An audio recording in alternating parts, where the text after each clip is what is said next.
যদি মনে করো যে এবারের ডব্লিউবিপি অথবা কেপি এই দুটো এক্সামের মধ্যে যে কোনো একটাতে, অন্তত যে কোনো একটা তোমাকে পাস করতেই হবে, একটা চাকরি তোমাকে নিতেই হবে, আমি বলবো বস তুমি আমাদের সঙ্গে জুড়ে দাও। কেননা এই ডব্লিউবিপি আর কেপি এক্সামটাকে টার্গেটে নিয়েই কিন্তু আমরা সম্পূর্ণ সিলেবাসটাকে 60 দিনে ভেঙে নিয়েছি। তার মধ্যে দেখো 23তম দিনের ক্লাস হয়ে গেছে, আজকে আমরা 24 নাম্বার ডের ক্লাসটা করব। দেখো আমি তোমাকে প্রথম দিনও বলেছিলাম, আজও বলছি, এই 7টা ক্লাস আমি কিন্তু সেইভাবেই তৈরি করেছি। এই 7টা ক্লাস তুমি যদি ভালো করে নিতে পারো, 75-এর মধ্যে 60+ নাম্বার আমি তোমায় তুলে দেখিয়ে দেবো। এক্সাম দিয়ে আসবে সেদিন আমি তোমার প্রশ্ন অ্যানালাইসিস করব, সেই দিন আমি তোমাকে দেখিয়ে দেবো, দেখো এই প্রশ্নগুলো তুমি এই টপিক এখান থেকে তুমি পেয়েছো। এই গ্যারান্টিটুকু না দিচ্ছি। দেখো সুযোগ কিন্তু সবসময় আসে না। যদি তুমি আমার চ্যানেলে নতুন হয়ে থাকো, দেখো 23 নাম্বার ডের ক্লাস হয়ে গেছে, তাই কি সমস্ত কিছুর পিডিএফ তুমি আমাদের টেলিগ্রামে পাবে। প্রত্যেক দিন এখন থেকে একটা করে ফুল মক টেস্ট পাবে 75 নাম্বারের। 75 নাম্বার এই জন্যই বলছি, কেননা আমি তোমাদের জিকে, ম্যাথ, জিআই এই 3টে করাই 25 করে 75। এবার দেখো, যদি মনে করো হ্যাঁ দাদা এটা আমার জীবনের লাস্ট এক্সাম আর আমি এবার সেইভাবেই প্রিপারেশন নেব, এবার আমাকে একটা চাকরি কিন্তু পেতেই হবে, যদি তোমার টার্গেট থাকে যে এই দুটো কেপি আর ডব্লিউবিপির মধ্যে একটা তোমাকে পাস করতেই হবে, পাস করানোর দায়িত্ব আমার, ঠিক আছে? সে তুমি মাঠে যা করো, মেডিকেলে যা করো, সেটা তোমার ব্যাপার, কিন্তু আমি পাস করানোর দায়িত্বটা নিয়েছি। শুধু আমার সঙ্গে তুমি কন্টিনিউ জুড়ে এই ক্লাসগুলো করো, মক টেস্টগুলো দাও, টেলিগ্রামে যুক্ত হও, সেখান থেকে পিডিএফগুলো তুলে রিভিশন করো। দেখো আমাদের টেলিগ্রামে যুক্ত হতে গেলে তুমি আমাকে এই নাম্বারে SMS করবা 6296053459, এই নাম্বারে আমার সঙ্গে যোগাযোগ করবা, তাহলেই কিন্তু আমি সামান্য কিছু মূল্য রেখেছি, তার বিনিময়ে আমি তোমাকে আমাদের টেলিগ্রামে যুক্ত করিয়ে দেবো। বুঝতে পারছো? চলো আজকে আমরা 24 নাম্বার ডের ক্লাসটা দেখব, যেখান থেকে কারেন্ট অ্যাফেয়ার্স থেকে আজকে আমরা দেখব বিভিন্ন রাজ্যের মুখ্যমন্ত্রী ও গভর্নর কারা রয়েছেন, সেই টপিকটা আমি তুলছি, এখান থেকে পরীক্ষায় প্রশ্ন হয়। জিকে টপিক থেকে আমরা সায়েন্সের 5 নম্বর ক্লাস, এখন তো আমরা সায়েন্সের পাঠ্য বইগুলো একটু রিভিশন করে নিচ্ছি, তারপরে আমি তোমাদের টপিক ধরে ধরে এমসিকিউ টাইপের প্রশ্নগুলো তুলে ধরবো, সেগুলো তোমরা কিন্তু মানে আমি টেলিগ্রামে দিয়ে দিতে পারি, সেগুলো তুমি সেখান থেকে পড়ে নিবা। ম্যাথের থেকে অংশীদারি কারবারের পার্ট 1-এ আমরা দেখেছিলাম একদম বেশ কিছু প্রশ্ন দিয়ে কনসেপ্ট আমি তোমাকে ধরিয়ে দিয়েছি। আজকে পিভিআর সিআরসের বেশ কিছু প্রশ্ন আমি পেয়েছি, সেগুলো আলোচনা করব, তার সাথে এক্সট্রা কিছু গুরুত্বপূর্ণ প্রশ্ন আমি তোমাদের দিয়ে দেবো, সেইগুলো তুমি নিচে করবে, যদি তারপরে না পারো আমাকে কমেন্ট করবে, আমি সেগুলো তোমাকে দেখিয়ে দেবো। জিআই থেকে আসন বিন্যাস, সিটিং অ্যারেঞ্জমেন্ট, এই টপিক থেকে কিন্তু পরীক্ষায় প্রশ্ন আসে, এটার পার্ট 1টা আমরা দেখব, বেশ কিছু প্রশ্নের মাধ্যমে আমি তোমাকে কনসেপ্ট ধরিয়ে দেবো কীভাবে করবা। আর আমরা তো 5টা করে পিভিআর সিআরসের জিকে প্রশ্ন পড়ছি। এই দেখো আমি তোমাদের বলে দিয়েছি 300টা পিভিআর সিআরসের প্রশ্ন আমি তোমাদের করাবো। এই 300টা প্রশ্ন মানে 300টা এমসিকিউ প্রশ্ন নয় বস। তুমি যদি আমার আগের ভিডিও দেখে থাকো তুমি নিজেই বুঝতে পারছো যে দাদা 300টা প্রশ্ন মানে 300টা ক্ষুদ্র ক্ষুদ্র টপিক, এর মধ্যে স্ট্যাটিক, জিকে টিকে সব রয়েছে। এইভাবে তুমি কন্টিনিউ পড়ে নাও, আমি তো তোমাকে বলছি, আমার কথাটা একটু বিশ্বাস করে তুমি পড়ে যাও, 75-এর মধ্যে 60+ নাম্বার আমি তোমাকে দেখিয়ে দেবো। ঠিক আছে, চলো আজকে আমরা ক্লাসটা শুরু করি। এবার আমরা ভারতের বিভিন্ন রাজ্যের মুখ্যমন্ত্রী ও গভর্নর 2024 অনুযায়ী কারা কারা রয়েছেন সেইগুলো আমরা একটু দেখে নেব। একটু ভালো করে মনোযোগ সহকারে শুনবে এবং নিজে মুখে বলার চেষ্টা করো। এখান থেকে ক্লাসটা এমনভাবে করো যাতে 50% তোমার এখানেই মুখস্থ হয়ে যায়, বাকি 50% তুমি পিডিএফগুলো তুলে রিভিশন করে নেবা, দেখবা মুখস্থ হয়ে যাবে। আমার সঙ্গে একটু নিজে বলার চেষ্টা করো পারলে। চলে আসি প্রথমে অন্ধ্রপ্রদেশ। দেখো অন্ধ্রপ্রদেশের প্রথমে রাজ্যের নাম, মুখ্যমন্ত্রী, তারপরে গভর্নর রয়েছে, এগুলো একটু দেখে নিবা, ঠিক আছে? চলে আসি অন্ধ্রপ্রদেশ। দেখো অন্ধ্রপ্রদেশের মুখ্যমন্ত্রী হচ্ছে চন্দ্রবাবু নাইডু, আর এস আব্দুল নাজির হলো গভর্নর। কি বললাম? অন্ধ্রপ্রদেশের মুখ্যমন্ত্রী হচ্ছে চন্দ্রবাবু নাইডু আর আব্দুল নাজির। বলো আমার সঙ্গে, অন্ধ্রপ্রদেশ চন্দ্রবাবু নাইডু আব্দুল নাজির, এইভাবে পড়বা, অন্ধ্রপ্রদেশ চন্দ্রবাবু নাইডু আব্দুল নাজির, আর মাথায় রাখবা প্রথমটা রাজ্য, তারপরে মুখ্যমন্ত্রী, তারপর গভর্নর। অরুণাচল প্রদেশের হচ্ছে পেমা খান্ডু আর কৈবাল্য ত্রিবিক্রম। পেমা খান্ডু অরুণাচল প্রদেশের, পেমা খান্ডু আর কৈবাল্য ত্রিবিক্রম, মাথায় রাখবে কোন রাজ্য? অরুণাচল প্রদেশ। অরুণাচল প্রদেশের পেমা খান্ডু রয়েছে, পেমা খান্ডু আর কৈবাল্য ত্রিবিক্রম। আসামে হচ্ছে হিমন্ত বিশ্ব শর্মা, লক্ষণ প্রসাদ আচার্য। কি বললাম? আসামের কথা বলছে, হেমন্ত বিশ্ব শর্মা আর লক্ষণ প্রসাদ আচার্য, মাথায় রাখবে, হেমন্ত বিশ্ব শর্মা, লক্ষণ প্রসাদ আচার্য আসাম। বিহারে রয়েছে নীতিশ কুমার, রাজেন্দ্র বিশ্বনাথ। কি বললাম? বিহারের কথা বলছে নীতিশ কুমার, রাজেন্দ্র বিশ্বনাথ, মাথায় রাখবে, ঠিক আছে? বিহারে হচ্ছে নীতিশ কুমার, রাজেন্দ্র বিশ্বনাথ। ছত্তিশগড়ের কথায় আসি, বিষ্ণুদেও সাই, রমেন ডেকা। ছত্তিশগড়ে হচ্ছে বিষ্ণুদেও সাই আর রমেন ডেকা, ছত্তিশগড় বিষ্ণুদেও সাই রমেন ডেকা। গোয়াতে হচ্ছে প্রমোদ সাওয়ান্ত, মাথায় রাখবে গোয়া, গোয়া প্রমোদ সাওয়ান্ত শ্রীধর পিল্লাই, গোয়া প্রমোদ সাওয়ান্ত শ্রীধর পিল্লাই। গুজরাটের কথা বললে পরে ভূপেন্দ্রভাই প্যাটেল, আচার্য দেবব্রত, ভূপেন্দ্রভাই প্যাটেল আর আচার্য দেবব্রত হচ্ছে গুজরাট, মাথায় রাখবে। চলে আসি, দেখো হরিয়ানা রাজ্যের মুখ্যমন্ত্রী ও গভর্নর কে রয়েছেন। হরিয়ানার কথা বললে নওয়াব সিং সাইনি, নওয়াব সিং মাথায় রাখবে, নওয়াব সিং আর বন্দারু দত্তাত্রেয়, মাথায় রাখবে। হরিয়ানা নওয়াব সিং সাইনি, সাইনি দত্তাত্রেয়, হরিয়ানা সাইনি দত্তাত্রেয়। হিমাচল প্রদেশের সুখবন্দর সিং সুখু, সুখু আর শিবপ্রতাপ শুক্লা, হিমাচল প্রদেশ সুখু শুক্লা, সুখু শুক্লা। এইভাবে তুমি যেভাবে পারো সেভাবে মুখস্থ রাখো, মধ্যা কথা তোমাকে এই তথ্যগুলো মাথায় রাখতে হবে, এখান থেকে কিন্তু পরীক্ষায় প্রশ্ন আসে। ঝাড়খণ্ডের কথা বললে বলছে সরেন, হেমন্ত সরেন, সরেন আর সন্তোষ কুমার, ঝাড়খণ্ড খণ্ড সরেন আর সন্তোষ কুমার। কর্ণাটক হচ্ছে সিদ্ধারামাইয়া আর মাথায় রাখবে চাঁদ গেহলট, চাঁদ গেহলট, সিদ্ধারামাইয়া চাঁদ গেহলট কর্ণাটক। কেরাল হচ্ছে পিনারাই বিজয়ন, বিজয়ন দিয়ে মাথায় রাখতে পারো যে কেরালা বিজয়ন আরিফ মোহাম্মদ খান, কেরালার হচ্ছে পিনারাই বিজয়ন আর আরিফ মোহাম্মদ খান। মধ্যপ্রদেশ রাজ্যে দেখে নেব মোহন যাদব, মাঙ্গুভাই ছাগনভাই প্যাটেল, মধ্যপ্রদেশ মোহন প্যাটেল, মধ্যপ্রদেশ মোহন প্যাটেল। মণিপুরে বীরেন সিং, মণিপুরে দেখে নাও, মণিপুরে হচ্ছে এক মিনিট, মণিপুরের হচ্ছে মুখ্যমন্ত্রী বীরেন সিং আর গভর্নর হচ্ছেন লক্ষণ প্রসাদ আচার্য। তাহলে মণিপুর বীরেন সিং আচার্য, লক্ষণ প্রসাদ আচার্য, মণিপুর বীরেন সিং লক্ষণ প্রসাদ আচার্য। মহারাষ্ট্র একনাথ সিন্দে রাধা কৃষ্ণান, মহারাষ্ট্র একনাথ সিন্দে রাধা কৃষ্ণান। মেঘালয় কনরাড সাংমা, কনরাড সাংমা বিজয় শঙ্কর, কি বললাম, মেঘালয় কনরাড সাংমা, মেঘালয় সাংমা বিজয় শঙ্কর, মেঘালয় সাংমা বিজয় শঙ্কর। চলে আসি পরে, দেখো মিজোরামের কথা যদি বলি, মিজোরাম হচ্ছে লাল ডুহোমা, লাল ডুহোমা আর হরিবাবু দিয়ে মাথায় রাখবা, মিজোরামের কথা বললে লাল ডুহোমার হরিবাবু। নাগাল্যান্ডের হচ্ছে নেফিউরিও লা গণেশন, নাগাল্যান্ড, দেখো নাগাল্যান্ড নেফিউরিও লা গণেশন। উড়িষ্যা মোহনচরণ মাঝি, উড়িষ্যা হচ্ছে মোহন রঘুবর দাস, মাথায় রাখবে, হ্যাঁ রঘুবর দাস। তাহলে উড়িষ্যার হচ্ছে মুখ্যমন্ত্রী মোহনচরণ মাঝি, মাঝি আর এদিকে রঘুবর দাস রয়েছেন, ঠিক আছে। পাঞ্জাবের কথা বললে ভগবন্ত মান আর গুলাবচাঁদ কাঠারিয়া, ঠিক আছে। পাঞ্জাব হচ্ছে ভগবন্ত গুলাবচাঁদ, ভগবন্ত, পাঞ্জাব হচ্ছে ভগবন্ত গুলাবচাঁদ দিয়ে তুমি মাথায় রাখতে পারো।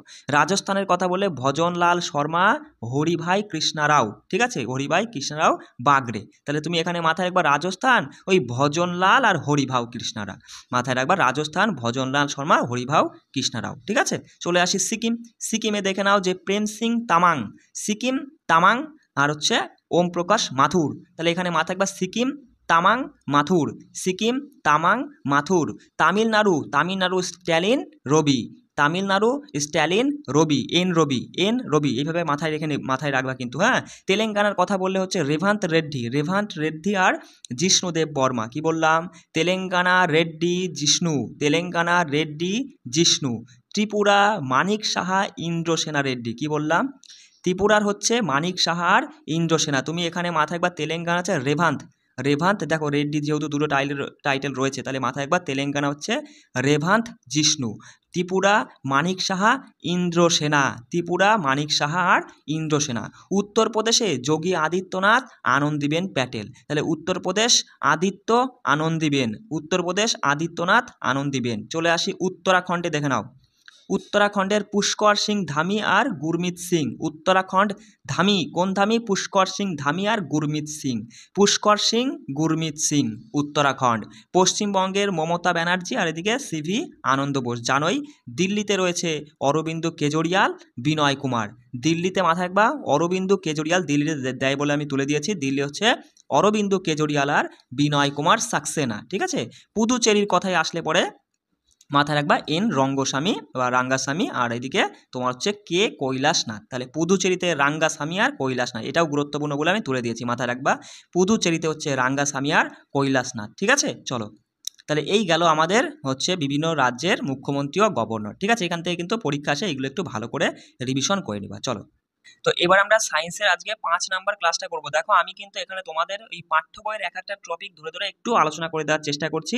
এবার এরপরে দেখো, এরপরে আমি তোমাদের বলে দিয়েছি যে তোমাদের টেলিগ্রামে কিন্তু আমি এক একটা টপিক ধরে তার এমসিকিউ টাইপের যে গুরুত্বপূর্ণ প্রশ্নগুলো পরীক্ষায় যেগুলো হয়ে থাকে সেই প্রশ্নগুলো কিন্তু আমি তোমাদের দিয়ে দেবো, সেগুলো নিয়ে একটু পড়ে নেবো। এখন শুধু একটু তুমি দেখে নাও যে কোন কোন টাইপ, মানে কোন কোন জায়গা থেকে পরীক্ষায় প্রশ্নগুলো হয়, সেই বিষয়গুলো আমি একটু তুলে ধরছি হালকা করে। ঠিক আছে, দেখো 1 মিনিট, হ্যাঁ চলে আসে। আজকে প্রথমেই দেখবো হরমোন, এই টপিকটা একটু আলোচনা করুন। দেখো হরমোন কথাটি গ্রিক শব্দ হরম্যাসিন বা হরমাও, মাথায় রাখবে হরম্যাসিন বা হরমাও থেকে এসেছে, মানে উৎপত্তি হয়েছে, যার অর্থ কি জাগ্রত করা বা উত্তেজিত করা। মাথায় রাখবা 1905 খ্রিস্টাব্দে বেলিস আর স্টার্লিং নামক এই দুই বিজ্ঞানী জীবদেহে প্রথম হরমোনের উপস্থিতির কথা তিনি, মানে তারা উল্লেখ করেন। ঠিক আছে, এবার দেখো এই বৈশিষ্ট্যগুলো একটু দেখে নাও। পরীক্ষায় এমন প্রশ্ন আসে যে নিম্নলিখিত কোনটি হরমোনের বৈশিষ্ট্য নয়, যদি এরকম প্রশ্ন চলে আসে সেই জন্য আমাদের একটু পড়ে নেওয়া ভালো।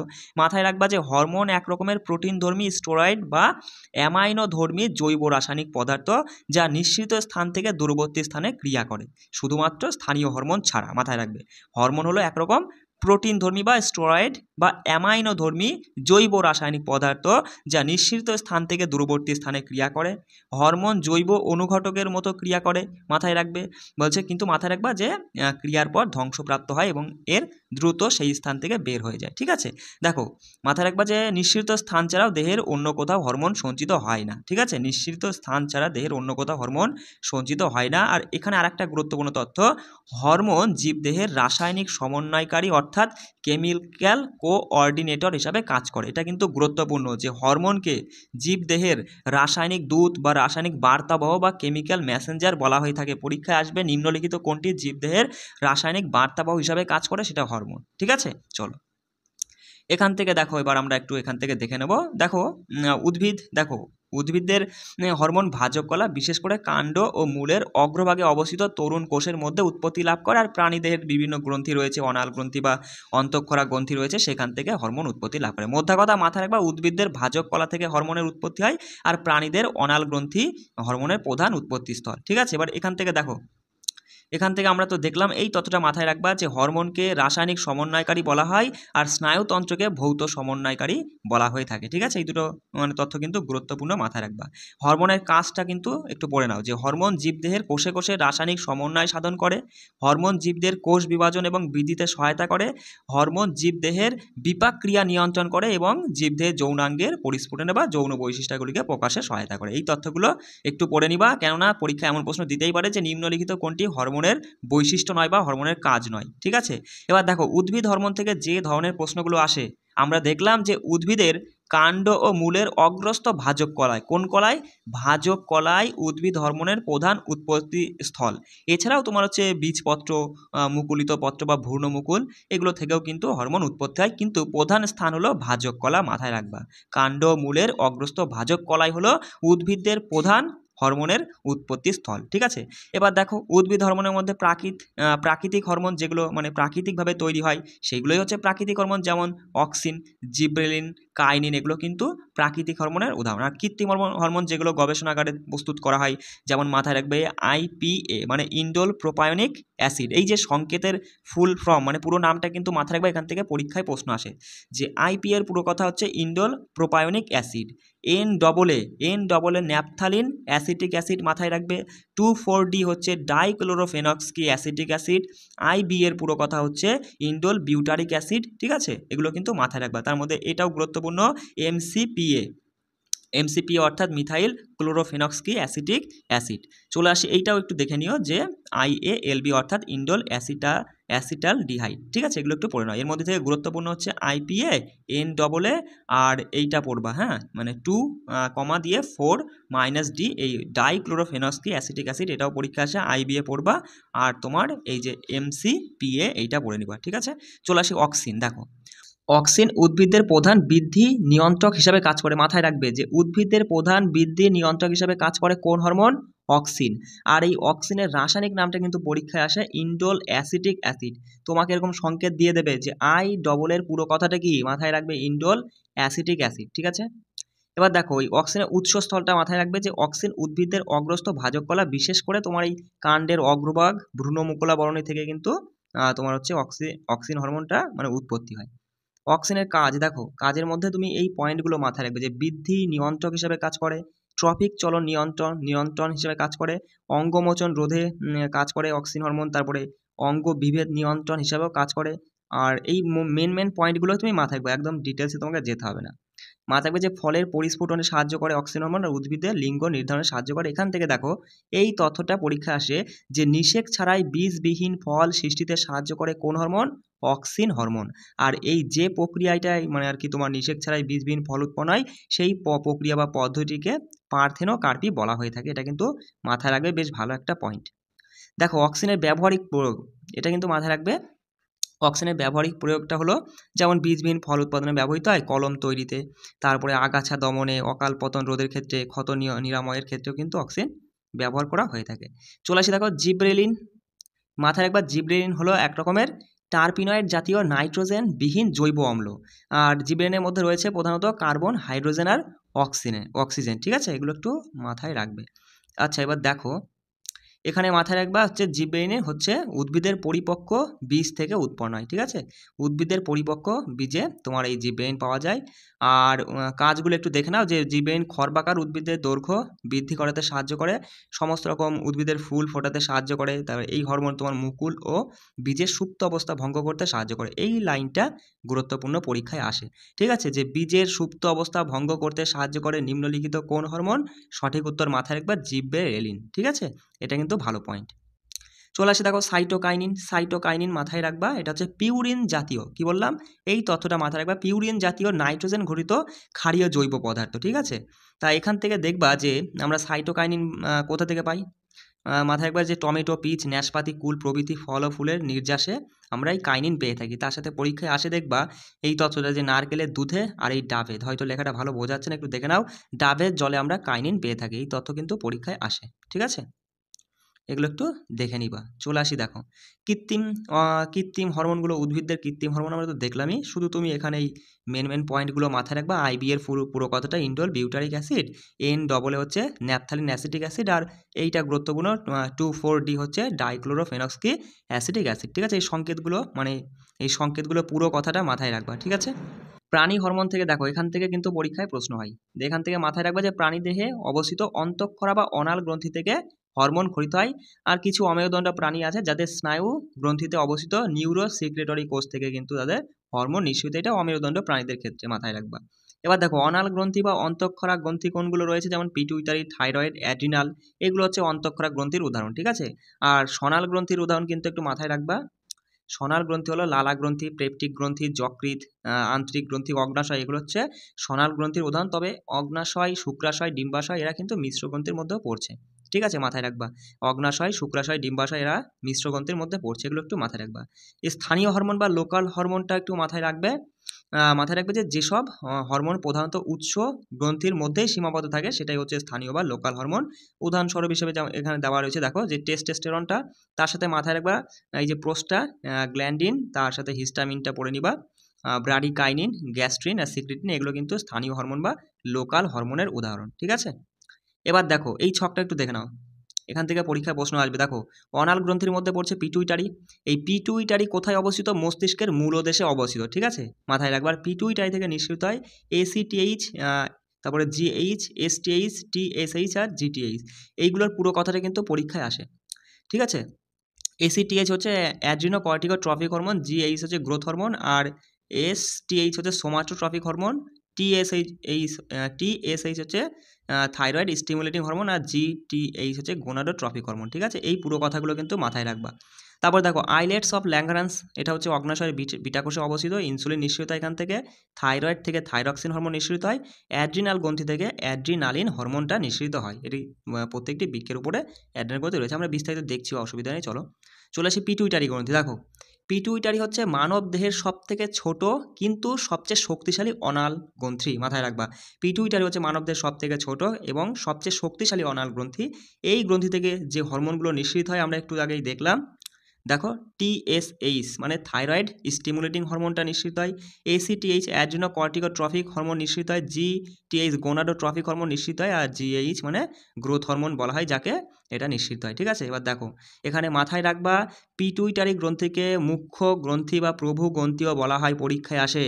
পিটুইটারি গ্রন্থি মস্তিষ্কের মূলদেশে স্ফিনয়েড অস্থির সেলা টার্সিকা প্রকোষ্ঠে অবস্থিত, আর এই পিটুইটারির অগ্রভাগ থেকে কিন্তু তোমার এই হরমোনগুলো নিঃসৃত হয়। পরীক্ষায় প্রশ্ন এমনও আসে পিটুইটারির অগ্রভাগ না পশ্চাৎভাগ না তোমার হচ্ছে মানে এরকম অপশানে থাকবে যে কোথা থেকে তোমার দিয়ে দিল যে ACTH হরমোন নিঃসৃত হয়, সেখানে মাথায় রাখবা পিটুইটারির অগ্রভাগ থেকে মানে তোমার এই হরমোনগুলো নিঃসৃত হয়। ঠিক আছে, একটু দেখে নিও, নামগুলো বলে দিলাম তো, মানে বলেও দিয়েছি, অসুবিধা নেই। দেখো ইনসুলিনটা মাথায় রাখবা। ইনসুলিন তোমার হচ্ছে অগ্নাশয়ে অবস্থিত আইলেটস অফ ল্যাঙ্গারান্স নামক অন্তঃক্ষরা গ্রন্থির বিটা কোষ থেকে, কোন কোষ থেকে বস, বিটা কোষ থেকে কিন্তু ইনসুলিন নিঃসৃত হয়। কোথা থেকে, অগ্নাশয় গ্রন্থির আইলেটস অফ ল্যাঙ্গারান্স নামক অন্তঃক্ষরা গ্রন্থির বিটা কোষ থেকে তোমার ইনসুলিন নিঃসৃত হয়। দেখো এখানে নিচে আমি বলে দিচ্ছি, এখান থেকে নাও।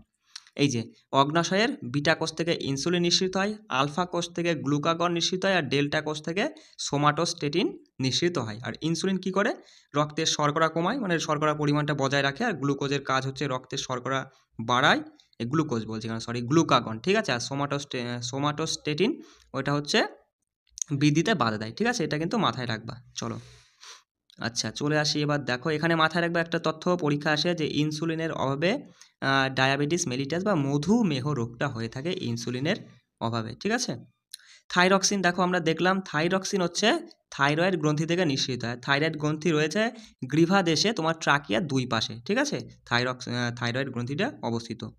এখান থেকে দেখো, এখান থেকে তেমন কিছু ইম্পর্টেন্ট আমরা দেখছি না, তবে এই তথ্য মাথায় রাখবা যে থাইরয়েড গ্রন্থি তোমার হচ্ছে থাইরক্সিন ক্ষরণ কম হলে পরে মাথায় রাখবা যে শিশুদের ক্রিটিনিজম রোগটা হয়, আর প্রাপ্তবয়স্কদের মিক্সিডিমা রোগটা হয়ে থাকে যদি থাইরক্সিন হরমোনের ক্ষরণটা যদি কম হয়। ঠিক আছে, আর বেশি হলে পরে মাথায় রাখবা যে গয়োটার বা গলগণ্ড রোগটা হয়ে থাকে। এই দেখো গয়োটার রোগ হয়। ঠিক আছে, থাইরক্সিনের অধিক ক্ষরণের ফলে গয়োটার রোগ দেখা দেয়।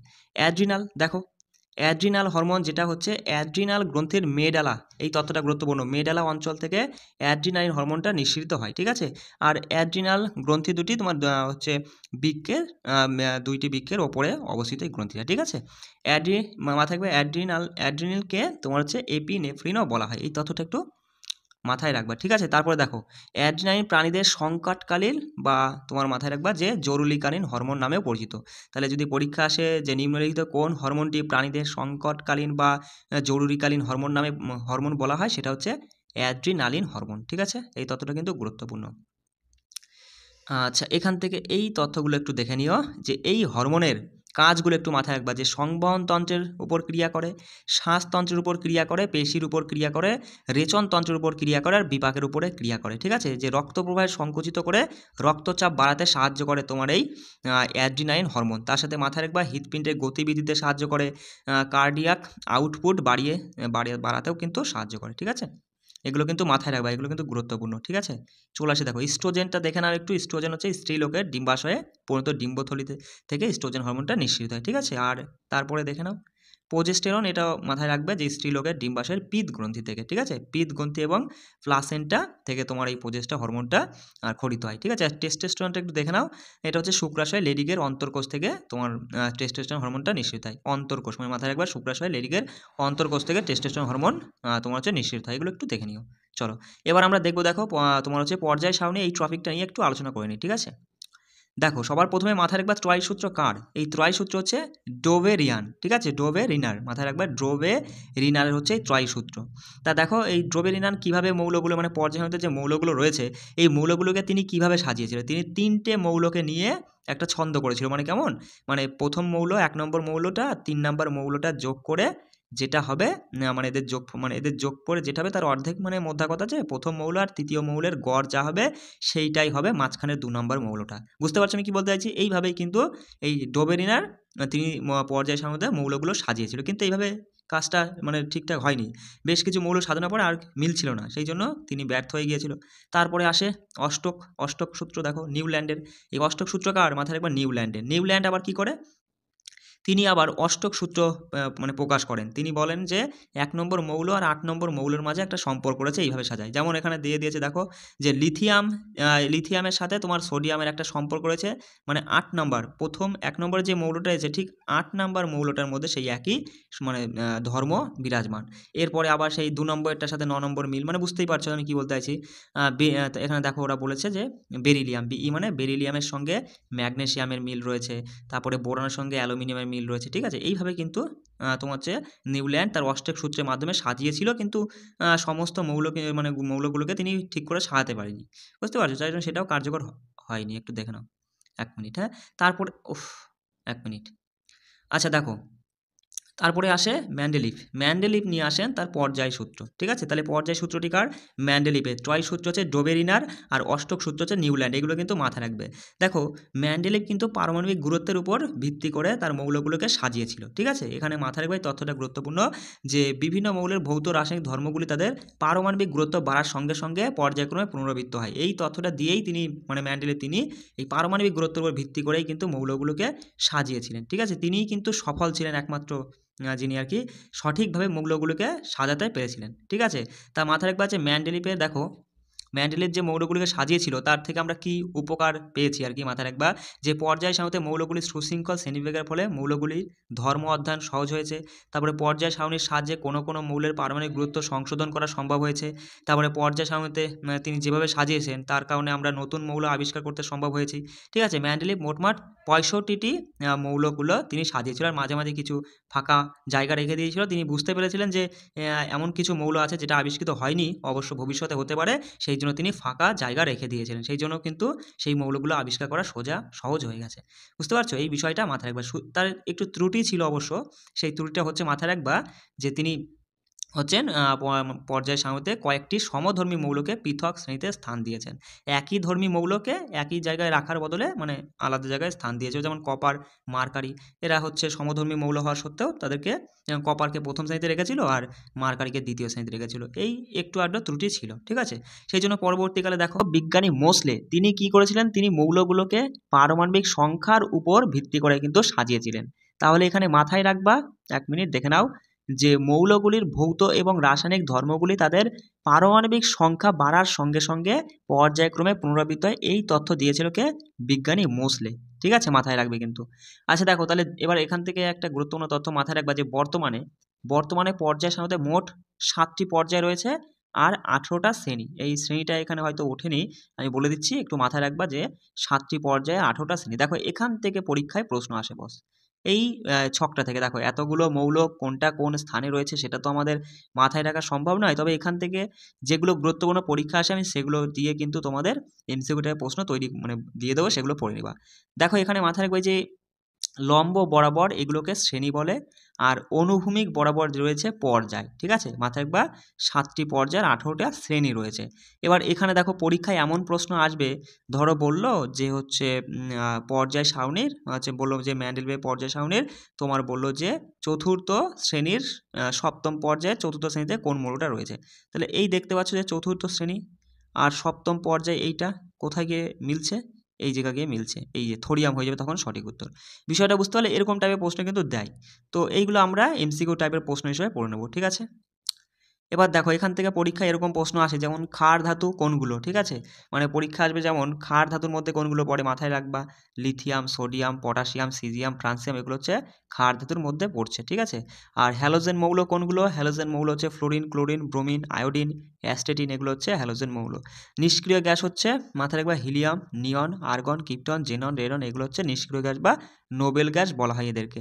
আর এদের সর্বশেষ কক্ষপথে 8টি করে ইলেকট্রন থাকে, এই তথ্যটাও কিন্তু মাথায় রাখবা, ঠিক আছে। দেখো আধুনিক দীর্ঘ পর্যায় সারণী এইটা কে দিয়েছিল, মানে তথ্যটা দিয়েছিল বিজ্ঞানী বোর, মাথায় রাখবা, ঠিক আছে। তিনি বলেছিলেন যে পর্যায় সারণীতে 7টি পর্যায়ে 18 শ্রেণী আছে এবং তিনি 109খানা মৌল খুঁজে পেয়েছিলেন।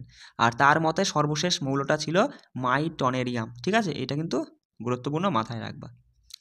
এবার দেখো এই তথ্যটা দেখো, হ্যাঁ দেখো 1 নম্বর শ্রেণীতে যে মৌলগুলো রয়েছে তাদেরকে বলা হয় ক্ষার ধাতু। কি বললাম, 1 নম্বর শ্রেণীতে যে মৌল রয়েছে তাদেরকে ক্ষার ধাতু বলা হয়। এবার কোনগুলোর মধ্যে পড়ছে তার মধ্যে তেমন একটু আগে আমরা দেখলাম যে হচ্ছে লিথিয়াম, আমি বলে দিচ্ছি, একটু মাথায় রাখবা। Lithium, sodium, potassium, rubidium, caesium আর ফ্রান্সিয়াম। 2 নম্বর শ্রেণীভুক্ত মৌলগুলোকে ক্ষারীয় মৃত্তিকা ধাতু বলা হয়। তাহলে ক্ষারীয় মৃত্তিকা ধাতু কোনগুলো দেখবা 2 নম্বর, এখানে তো মানে ছকটা আমি তো দেখাতে পাচ্ছি না। আচ্ছা, এইখানে দেখো, হ্যাঁ এই দেখো 2 নম্বর শ্রেণীতে যেগুলো রয়েছে, ঠিক আছে, এটা কি বেরিলিয়াম, তারপরে ম্যাগনেসিয়াম, ক্যালসিয়াম, এগুলো হচ্ছে 2 নম্বর শ্রেণীর মধ্যে পড়ছে, একটু মাথায় রাখবা, ঠিক আছে। আচ্ছা, তারপরে দেখো 3 নম্বরে আমরা দেখতে পাচ্ছি, একটু দেখে নাও। আচ্ছা দেখো 11 নাম্বার শ্রেণীতে রয়েছে মুদ্রা ধাতু। মুদ্রা ধাতু কোনগুলো তুমি তো বুঝতেই পারছো, যেমন গোল্ড, কপার, তারপরে সিলভার, এগুলো মুদ্রা ধাতুর মধ্যে পড়ছে। 16 নাম্বার শ্রেণীতে রয়েছে চ্যালকোজেন মৌল। চ্যালকোজেন মৌল কোনগুলো মাথায় রাখবা, অক্সিজেন, সালফার, এগুলো হচ্ছে চ্যালকোজেন মৌল। আর 17 নাম্বারে রয়েছে হ্যালোজেন মৌল। হ্যালোজেন মৌল তো আমরা দেখলামই, যে ফ্লোরিন, ক্লোরিন, ব্রোমিন, আয়োডিন হচ্ছে হ্যালোজেন মৌলের মধ্যে পড়ছে। আর 18 নাম্বার শ্রেণীতে রয়েছে বিরল গ্যাস বা নিষ্ক্রিয় গ্যাস, ওই যে তোমার হচ্ছে হিলিয়াম, নিয়ন, আর্গন, ক্রিপ্টন, জেনন, বুঝতে পারলে, আমরা তো দেখলামই সেগুলো, এগুলো একটু মাথায় রাখবা। এবার এখান থেকে এই ছকটা একটু দেখে নাও, যে পরীক্ষায় এমন প্রশ্ন আছে যে হচ্ছে পর্যায় সারণীর প্রথম পর্যায়কে কি বলা হয়, সেটা হচ্ছে অতি হ্রাস্য পর্যায়। আর প্রথম পর্যায়ে 2টি মৌল রয়েছে, দ্বিতীয় পর্যায়ে রয়েছে হচ্ছে 8টি মৌল, যেটাকে হ্রাস্য পর্যায় বলে। তৃতীয় পর্যায়ে রয়েছে 8টি মৌল, এটাকেও হ্রাস্য পর্যায় বলে। চতুর্থ পর্যায়কে বলা হয় দীর্ঘ পর্যায়, যেটাই তোমার 18টা মৌল রয়েছে। এগুলো কিন্তু পরীক্ষা আসে, বিশেষ করে 1 নম্বরটা গুরুত্বপূর্ণ, যে অতি হ্রাস্য পর্যায় বলা হয় পর্যায় সারণীর কোন পর্যায়কে, প্রথম পর্যায়কে। আর এখানে 2টি মৌল রয়েছে, এই মৌল দুটোর নামও কিন্তু মাথায় রাখবা, ঠিক আছে। চলো এবার দেখো, তাহলে মোটামুটি আজকে আমরা একটু একটু আলোচনা করে নিলাম সায়েন্সের থেকে তোমার এই বিষয় দুটো, মানে হরমোন আর এই পর্যায় সারণী, এখান থেকে কিন্তু পরীক্ষা আসে, ঠিক আছে। এরপরেও দেখো আমি তোমাদের হচ্ছে এমসিকিউ প্রশ্ন আমি করে দেবো, সেগুলো কিন্তু পড়ে নিবা, ঠিক আছে। চলো, তো এবার আমরা ম্যাথের থেকে দেখব অংশীদারি কারবার। দেখো বস, এই যে টপিকটা, এই টপিকের পার্ট 1 কিন্তু আমি তোমাদের করিয়ে দিয়েছি, সেখানে কিন্তু বেশ কিছু প্রশ্নের সাহায্যে আমি কনসেপ্ট তোমাকে ধরিয়ে দিয়েছিলাম। তা আজকের এই ক্লাসে দেখো আমি 2018 থেকে 23 পর্যন্ত মোটামুটি 8-9টা মতো প্রিভিয়াস এসে প্রশ্ন পেয়েছি এই টপিকের উপরে। আর এক্সট্রা কিছু আমি 10টা গুরুত্বপূর্ণ প্রশ্ন রেখেছি, যেগুলো আমি রেখে দিচ্ছি, তোমরা নিজেরা করবে, টেলিগ্রাম থেকে পিডিএফটা তুলে নিজেরা প্রশ্নগুলো অ্যান্সার করবে। এবার যেটা পারবে না আমাকে শুধু একটা কমেন্ট করবে, আমি কিন্তু সেটা তোমাদের বলে দেবো। চলো, প্রথম প্রশ্ন দেখো কি বলছে। বলছে একটি ব্যবসায় এ কিছুদিনের জন্য এত টাকা এবং বি 9 মাসের জন্য এত টাকা বিনিয়োগ করেছে। তা বলছে এ এবং বি এর লাভ সমান হলে মানে বলছে এর টাকাটা আর কি কতদিন ব্যবসায় বিনিয়োগকৃত ছিল। এটা হচ্ছে ডব্লিউবি কনস্টেবল মেন্স 2018 প্রশ্ন। সঙ্গে সঙ্গে তুমি কি করবা, দেখবা কয়জন ব্যক্তি আছে, এ আর বি আছে, বসিয়ে দিলে। আর এদের মাঝে সম্পর্ক, অনুপাতের সম্পর্ক। এবার জানতে চেয়েছে কি কতদিন, মানে টাইম, অর্থাৎ সময়টা জানতে চেয়েছে, তাই না। সময় জানতে চেয়েছে, আর আমরা জানি যে সময় মানে কি, সময় মানে হচ্ছে লাভ্যাংশ বাই মূলধন। লাভ ওরা বলে দিয়েছে যে সমানে লাভ করেছে এ আর বি, তাহলে এ যদি 1 ইউনিট লাভ করে, বিও 1 ইউনিট লাভ করবে। আর আমরা জানি সময় সমান লাভ ভাই মূলধন। মূলধন কত, এর মূলধন হচ্ছে 1800, আর বি এর মূলধন হচ্ছে 1000, ব্যাস। এবার দেখো, এবার একটু কাটাকাটি করো, দুটো শূন্য কেটে গেল।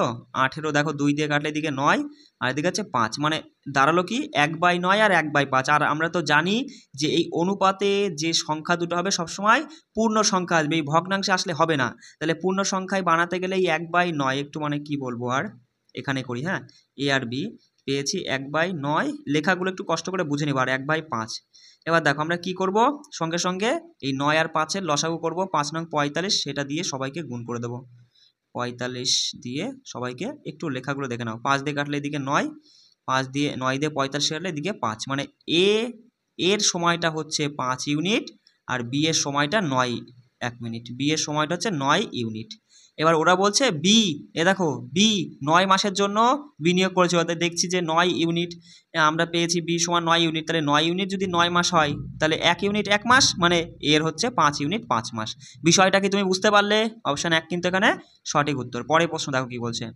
বলছে 7,000 টাকা লগ্নি করে এ একটি ব্যবসা শুরু করে, 3 মাস বাদে বি তার অংশীদারি হয়। বলছে 1 বছর বাদে যদি তাদের লাভ্যাংশের অনুপাতটা এত হয়, তাহলে বি কত টাকা লগ্নি করেছিল, মানে বিনিয়োগ করেছে। দেখো এখানে বলে দিয়েছে যে 7,000 টাকা লগ্নি করে এ একটি ব্যবসা শুরু করে, মানে বিনিয়োগ করে 7,000 টাকা। তাই এবার বি কত বিনিয়োগ করেছে সেটা আমাদের জানতে চেয়েছে। আমরা সঙ্গে সঙ্গে বলবো দাদা এখানে আছে দুজন, কে, এ আর বি আছে। এবার আমরা জানি আমাদের মূলধন বিনিয়োগ করেছে মানে কত, সেটা তো মূলধন বার করতে হবে। আর আমরা জানি মূলধন সমান লাভ্যাংশ বাই সময়। এবার লাভ্যাংশ কত দেখো, এর লাভ হচ্ছে 2 ইউনিট, আর বি এর লাভ হচ্ছে 3 ইউনিট। লাভ বাই সময়ই হচ্ছে মূলধন। এর সময়টা কত দেখো, এ একটি ব্যবসা শুরু করে 3 মাস বাদে বি তার অংশীদারি হয়, 1 বছর বাদে যদি তাদের লাভ্যাংশ এত হয়। তার মানে বলো, তার মানে এ ব্যবসা শুরু করলো, ওর টাকাটা 1 বছর খাটলো, মানে খাটলো বলতে কি এ একটা ব্যবসা শুরু করলো, তার 3 মাস পরে গিয়ে বি নামলো, এর টাকাটা 1 বছর খেটেছে, তাহলে বি এর টাকাটা কত মাস খেটেছে? তুমি সঙ্গে সঙ্গে বলবা যে 3 মাস খাটেনি 1 বছরের মধ্যে, তার মানে 9 মাস খেটেছে। এটা তুমি বুঝতে পারলে তো, যে এর টাকাটা 12 মাস খেটেছে, আর বি 3 মাস পরে যেহেতু শুরু করেছিল, তার মানে বির টাকাটা 9 মাস খেটেছে। ব্যাস, একটু কাটাকাটি করো, দেখো 1/3 আর 1/6। ভগ্নাংশে আসলে তো হবে না, পূর্ণ সংখ্যায় আনতে হবে, তাহলে 6 আর 3 এর লসাগু 6ই হয়, 6 দিয়ে উভয়কে গুণ করে দাও।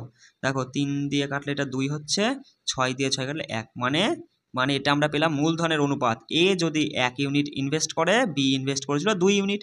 আর আমরা দেখছি দাদা এ 7,000 টাকা ইনভেস্ট করেছিল, তা বি সঙ্গে সঙ্গে তুমি বলে দেবা 14,000 টাকা, তাই না? অপশান 1 আমাদের সঠিক উত্তর হয়ে যাচ্ছে।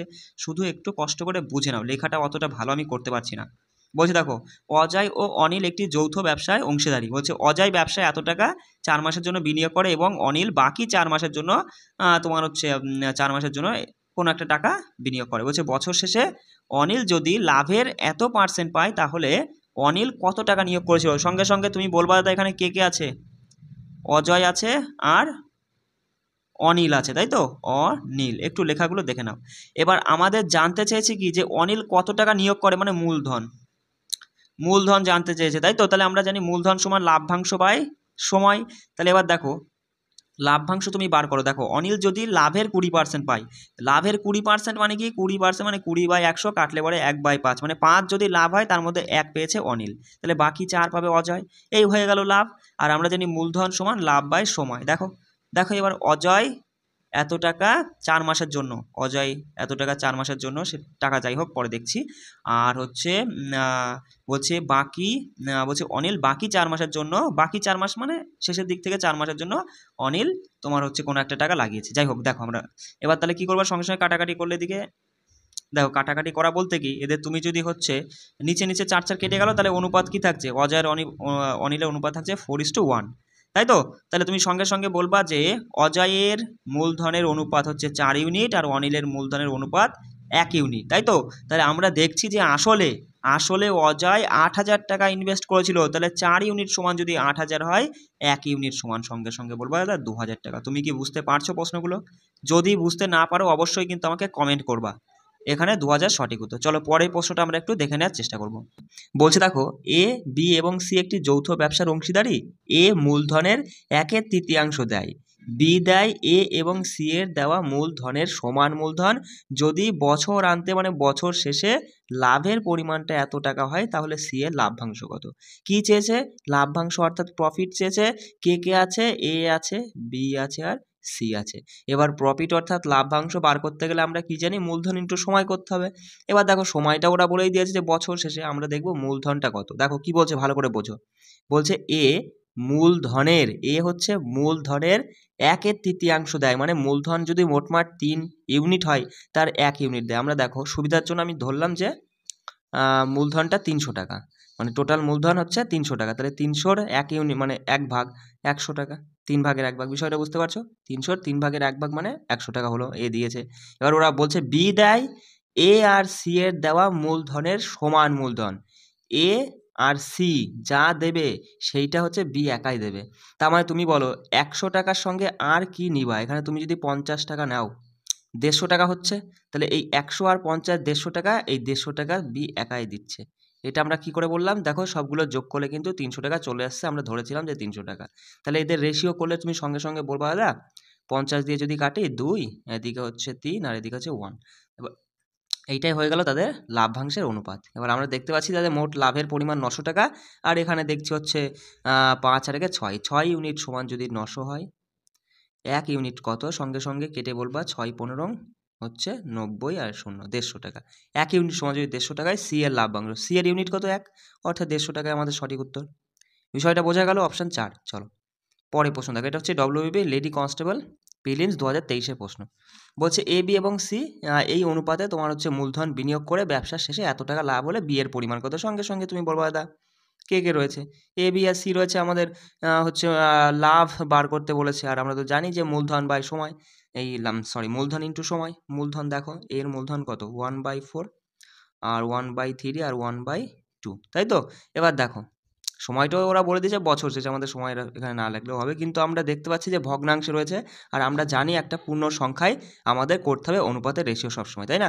তাহলে সঙ্গে সঙ্গে তুমি এদের লসাগু করো, দেখো 12 লসাগু, সেই 12 দিয়ে সবাইকে গুণ করে দাও, তাহলে পরে একটা পূর্ণ সংখ্যা পেয়ে যাবো আমরা। দেখো 3 হচ্ছে 3 অক্ষে 3, এখানে 4, তাহলে 4 অক্ষে 4, আর এখানে হচ্ছে 12কে কাটলে 6, 6 অক্ষে 6। তাহলে এই পেয়ে গেলাম আমরা লাভের অনুপাত। টোটালে আমরা দেখছি 10 আর 3 13 ইউনিট। 13 ইউনিট সমান ওরা বলছে 1100, মানে 11,700। তাহলে 1 ইউনিটের মান কত দেখো, 13 যদি হয় 11,700, 1 ইউনিট হবে তোমার এই 13 দিয়ে কেটে তুমি বলবা যে হচ্ছে দেখো কত হচ্ছে, 8 তেরং, হ্যাঁ 8 তেরং তোমার হচ্ছে কত, 8 9 9 9 তেরং যাবে, হ্যাঁ মানে 9 ঘর যাবে, 900 হচ্ছে, 9 তেরং 117, ঠিক আছে? তার মানে আমরা পেলাম 1 ইউনিট সমান 900 টাকা। 1 ইউনিট সমান যদি 900 টাকায়, আমাদের বলেছে বি এর টাকা কত, বি এর 4 ইউনিট, তাহলে 4 নং 3600 টাকা। বিষয়টা বুঝতে পারলে? বিষয়টা বুঝতে পারলে? অপশান 2 আমাদের সঠিক উত্তর হয়ে যাচ্ছে। চলো পরের প্রশ্ন দেখো, বলছে পি কিউ আর একটা ব্যবসা শুরু করে, বলছে পি এবং কিউ যথাক্রমে এত টাকা এত টাকায় এই ব্যবসাটা বিনিয়োগ করে, বছরের শেষে এত টাকা লাভ হয়, পি এর লাভ্যাংশ হিসাবে করে মানে এত টাকা পায়, এই ব্যবসাতে আর কত বিনিয়োগ করেছে? দেখো কজন আছে, সঙ্গে সঙ্গে বলবা পি কিউ আর, 3জন ব্যক্তি। এবার দেখো আমাদের কি বার করতে বলছে, বিনিয়োগ মানে কত টাকা বিনিয়োগ করে, আরের পরিমাণটা কত সেটা আমাদের বার করতে বলেছে, তাই না?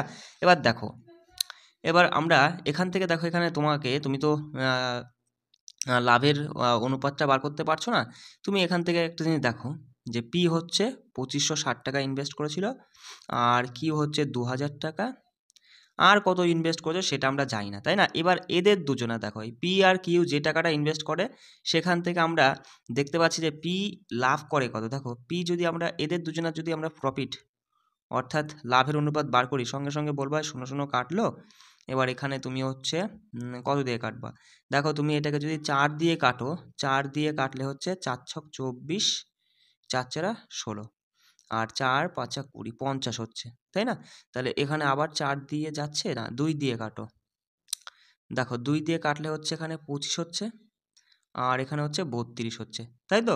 25 32। এবার দেখো, এবার এখান থেকে দেখো, এখানে ওরা বলছে দেখো পি লাভ্যাংশ হিসাবে এত টাকা পায়, 320 টাকা, কিন্তু আমরা অনুপাতে দেখছি 32 ইউনিট পাই। 32 ইউনিট সমান যদি 320 হয়, 1 ইউনিট সমান তুমি বলবো দাদা 1 ইউনিট সমান 10 টাকা, মানে কিউ এর লাভ কত পাই, কিউ এর টাকা যদি আমরা দেখি, কিউ হচ্ছে 250 টাকা পায়, আর হচ্ছে পি পাই হচ্ছে 320 টাকা।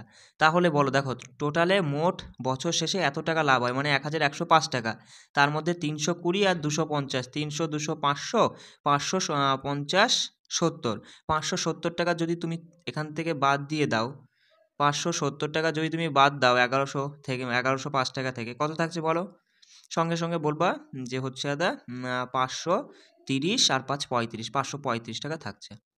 এই 535 টাকাটা কার? এই 535 টাকাটা হচ্ছে পি এর মান। বিষয়টা বুঝতে পারলে? মানে পি এর মান হচ্ছে 535। এবার আমরা দেখেছিলাম দেখো এইখান থেকেই কিন্তু আমরা বার করে ফেলতে পারবো তোমার হচ্ছে এই আর এর কত বিনিয়োগ করেছে। দেখো তুমি এখান থেকে এইটা তো বলতে পারো যে ধরো আমি কিউ এটা দিয়ে বোঝাচ্ছি যে কিউ 250 টাকা তোমার হচ্ছে লাভ করেছে কখন, 2000 টাকা লাগিয়ে। তাহলে যদি সে মানে যদি কিউ এর কথাই যদি বলি, যদি সে 535 টাকা লাভ করতে হয় তাহলে কত বিনিয়োগ করবে, একই বিষয়, বুঝতে পারলে? সঙ্গে আমি একটু মুছে দিলাম, হ্যাঁ দেখো, তাহলে আমরা বলতে পারি যে 250 টাকা লাভ পেতে গেলে 2000 টাকা ইনভেস্ট করতে হয়েছিল, 1 টাকা লাভ পেতে গেলে বাই 250, আর আমরা দেখেছিলাম যে আর কত লাভ করেছে, 535 টাকা। ব্যাস, এই 0 0 একটা কাটো, 25 দিয়ে কাটলে পরে হয়, দেখো 25 দিয়ে যদি কাটো 8 25 হচ্ছে 200, 8 দিয়ে শুধু এটাকে গুণ করলে সঠিক উত্তর চলে আসবে। 5 8 40 0 4, 24 আর 4 28 2, আর এটা 5, তাই তো? হ্যাঁ 5 এটা 40, 40 আর 2 42, মানে 4280 টাকা। বিষয়টা বুঝতে পারলে? অঙ্কটা কিন্তু একটু দারুণ প্রশ্ন, অঙ্ক মানে প্রশ্নটা একটু বেশ ভালো মডারেট লেভেলের প্রশ্ন, একটু বোঝার ছিল আর কি, ঠিক আছে? চলো পরের প্রশ্ন দেখো কি বলছে, এটা হচ্ছে WBSI প্রিলিমস 2018 প্রশ্ন। বলছে 700 টাকা রাম শ্যাম এবং যদুর মধ্যে ভাগ করা হয়েছে, যাতে রাম শ্যাম যা পেয়েছে তার অর্ধেক, শ্যাম যদু যা পেয়েছে তার অর্ধেক পায়। যদুর পাওয়ার অর্থের পরিমাণ কত? দেখো দেখো কে কে আছে, রাম আছে, শ্যাম আছে, আর যদু আছে। এবার বলছে দেখো বলছে রাম রাম শ্যাম যা পেয়েছে তার অর্ধেক। শ্যাম যদি 2 ইউনিট পায় তাহলে আমরা বলতেই পারবো রাম 1 ইউনিট পেয়েছে, কারণ রাম হচ্ছে শ্যামের অর্ধেক পেয়েছে। তারপরে বলছে দেখো যে শ্যাম যদু যা পেয়েছে তার অর্ধেক পায়, যদুর যা পেয়েছে তার অর্ধেক শ্যাম পায়, তাহলে যদুকে 4 ইউনিট পেতে হবে, তার অর্ধেক শ্যাম পেয়েছে 2 ইউনিট, এইটুকু নাই। বোঝা গেল? তাহলে বলছে যদুর হচ্ছে ওই যদুর পাওয়া অর্থের পরিমাণ কত। দেখো আমরা সবগুলো যোগ করে আমরা বলবো যে 4 আর 2 6 7 ইউনিট, 7 ইউনিট সমান যদি 700 হয়, 1 ইউনিট 100 টাকা। আর আমাদের জানতে চাই যদুর ইউনিট কত, 4 ইউনিট 400 টাকা। একদম ইজি ছিল। অপশন 1 আমাদের সঠিক উত্তর। পরের প্রশ্ন দেখো, বলছে এ 2250 টাকা নিয়ে একটি ব্যবসা শুরু করে, পরবর্তীকালে বি 2700 টাকা নিয়ে ব্যবসায় যুক্ত হন। বলছে যদি বছরের শেষে লাভ্যাংশ এই অনুপাতে এ আর বি এর মধ্যে ভাগ করা হয়, তাহলে এ শুরু করার কত সময় পর বি ব্যবসা শুরু করেছিল। দারুণ প্রশ্ন। দেখো আমরা এখানে সঙ্গে সঙ্গে তুমি বলবে দাদা এখানে তো এ আর বি দুজন ব্যক্তির কথা বলছে, আর ওরা বলছে যে সময়ের কথা, সময়টা জানতে চেয়েছে। আর আমরা জানি সময় মানে কি, লাভ বাই মূলধন। সঙ্গে সঙ্গে দেখতে পাচ্ছ তুমি এই যে লাভ্যাংশের অনুপাত দিয়েছে 2:1, মানে এর যদি 2 ইউনিট লাভ করে, বি করেছে 1 ইউনিট। আর আমরা জানি সময় সমান লাভ বাই মূলধন। মূলধন দেখো এর মূলধন কত, 2250, আর বি এর মূলধন আছে 2700 টাকা। ব্যাস এদের রেশিও করো, সঙ্গে সঙ্গে এই 0 0 কাটলে তুমি 5 দিয়ে যদি তুমি একটু কাটো, দেখো 4 5 20, 5 5 25, 5 দিয়ে কাটলে পরে এখানে হচ্ছে 5 5 একটু লেখাটা দেখে নাও 25, আর হচ্ছে 4 5 20, তাই তো। এবার দেখো 9 দিয়ে একবারে কেটে দাও, 9 দিয়ে কাটলে এখানে হচ্ছে 5 নং 45, আর এদিকে 6 নং 54, মানে 5:6 অনুপাতে আমরা পেলাম। আর ওপরে এখানে দেখো মানে 2/5 আছে, এর মান পেলাম 2/5, আর বি এর মান 1/6। আমি একটু কেটে দিচ্ছি, হ্যাঁ। তাহলে এ আর বি আমরা কি পেলাম, 2/5 আর উপরে 1/6 এই অনুপাতে। এবার আমরা জানি যে ভগ্নাংশ থাকলে পরেই আমাদের কি করতে, একটা পূর্ণ সংখ্যায় আনতে হয়। তার জন্য আমরা কি করব, তার জন্য আমরা এই নিচের সংখ্যা দুটোর মানে হরগুলোকে কি করব, এদের লসাগু করে সেটা দিয়ে গুণ করো। দেখো 5 ছক 30, 30 দিয়ে গুণ করো, তাহলে বা দেখো এটা কাটছে 6, 6 দুগুণে 12 হচ্ছে এর অনুপাতটা, আর এদিকে 5, 5 অক্ষে 5ই হচ্ছে। মানে মানে এর যদি 12 ইউনিট সময় লাগে, তাহলে বি সেখানে 5 ইউনিট লেগেছে। মানে এর 12 মাস লাগলে পরে বি এর সেখানে 5 মাস লাগবে। আর এখানে ওরা বলেই দিয়েছে এ ব্যবসা শুরু করে তার তোমার হচ্ছে এ ব্যবসা শুরু করার পর কিছু মানে মাস পরে তোমার বি ব্যবসা শুরু করেছিল। লাভ্যাংশ অনুপাত দিয়েছে এত। আর আমরা দেখতে পাচ্ছি দেখো এই লাভ্যাংশটা পেয়েছে বছর শেষে, তার মানে এর টাকাটা পুরো 1 বছর খেটেছিল। তাহলে আমরা দেখতে পাচ্ছি এ যদি 12 মাস খাটে, তাহলে বি এর টাকাটা 5 মাস কেটেছে। এর 12 হলে এটা তো টাইম বার করলাম আমরা, বিষয়টা বুঝতে পারছো আমি কি বলতে চাইছি।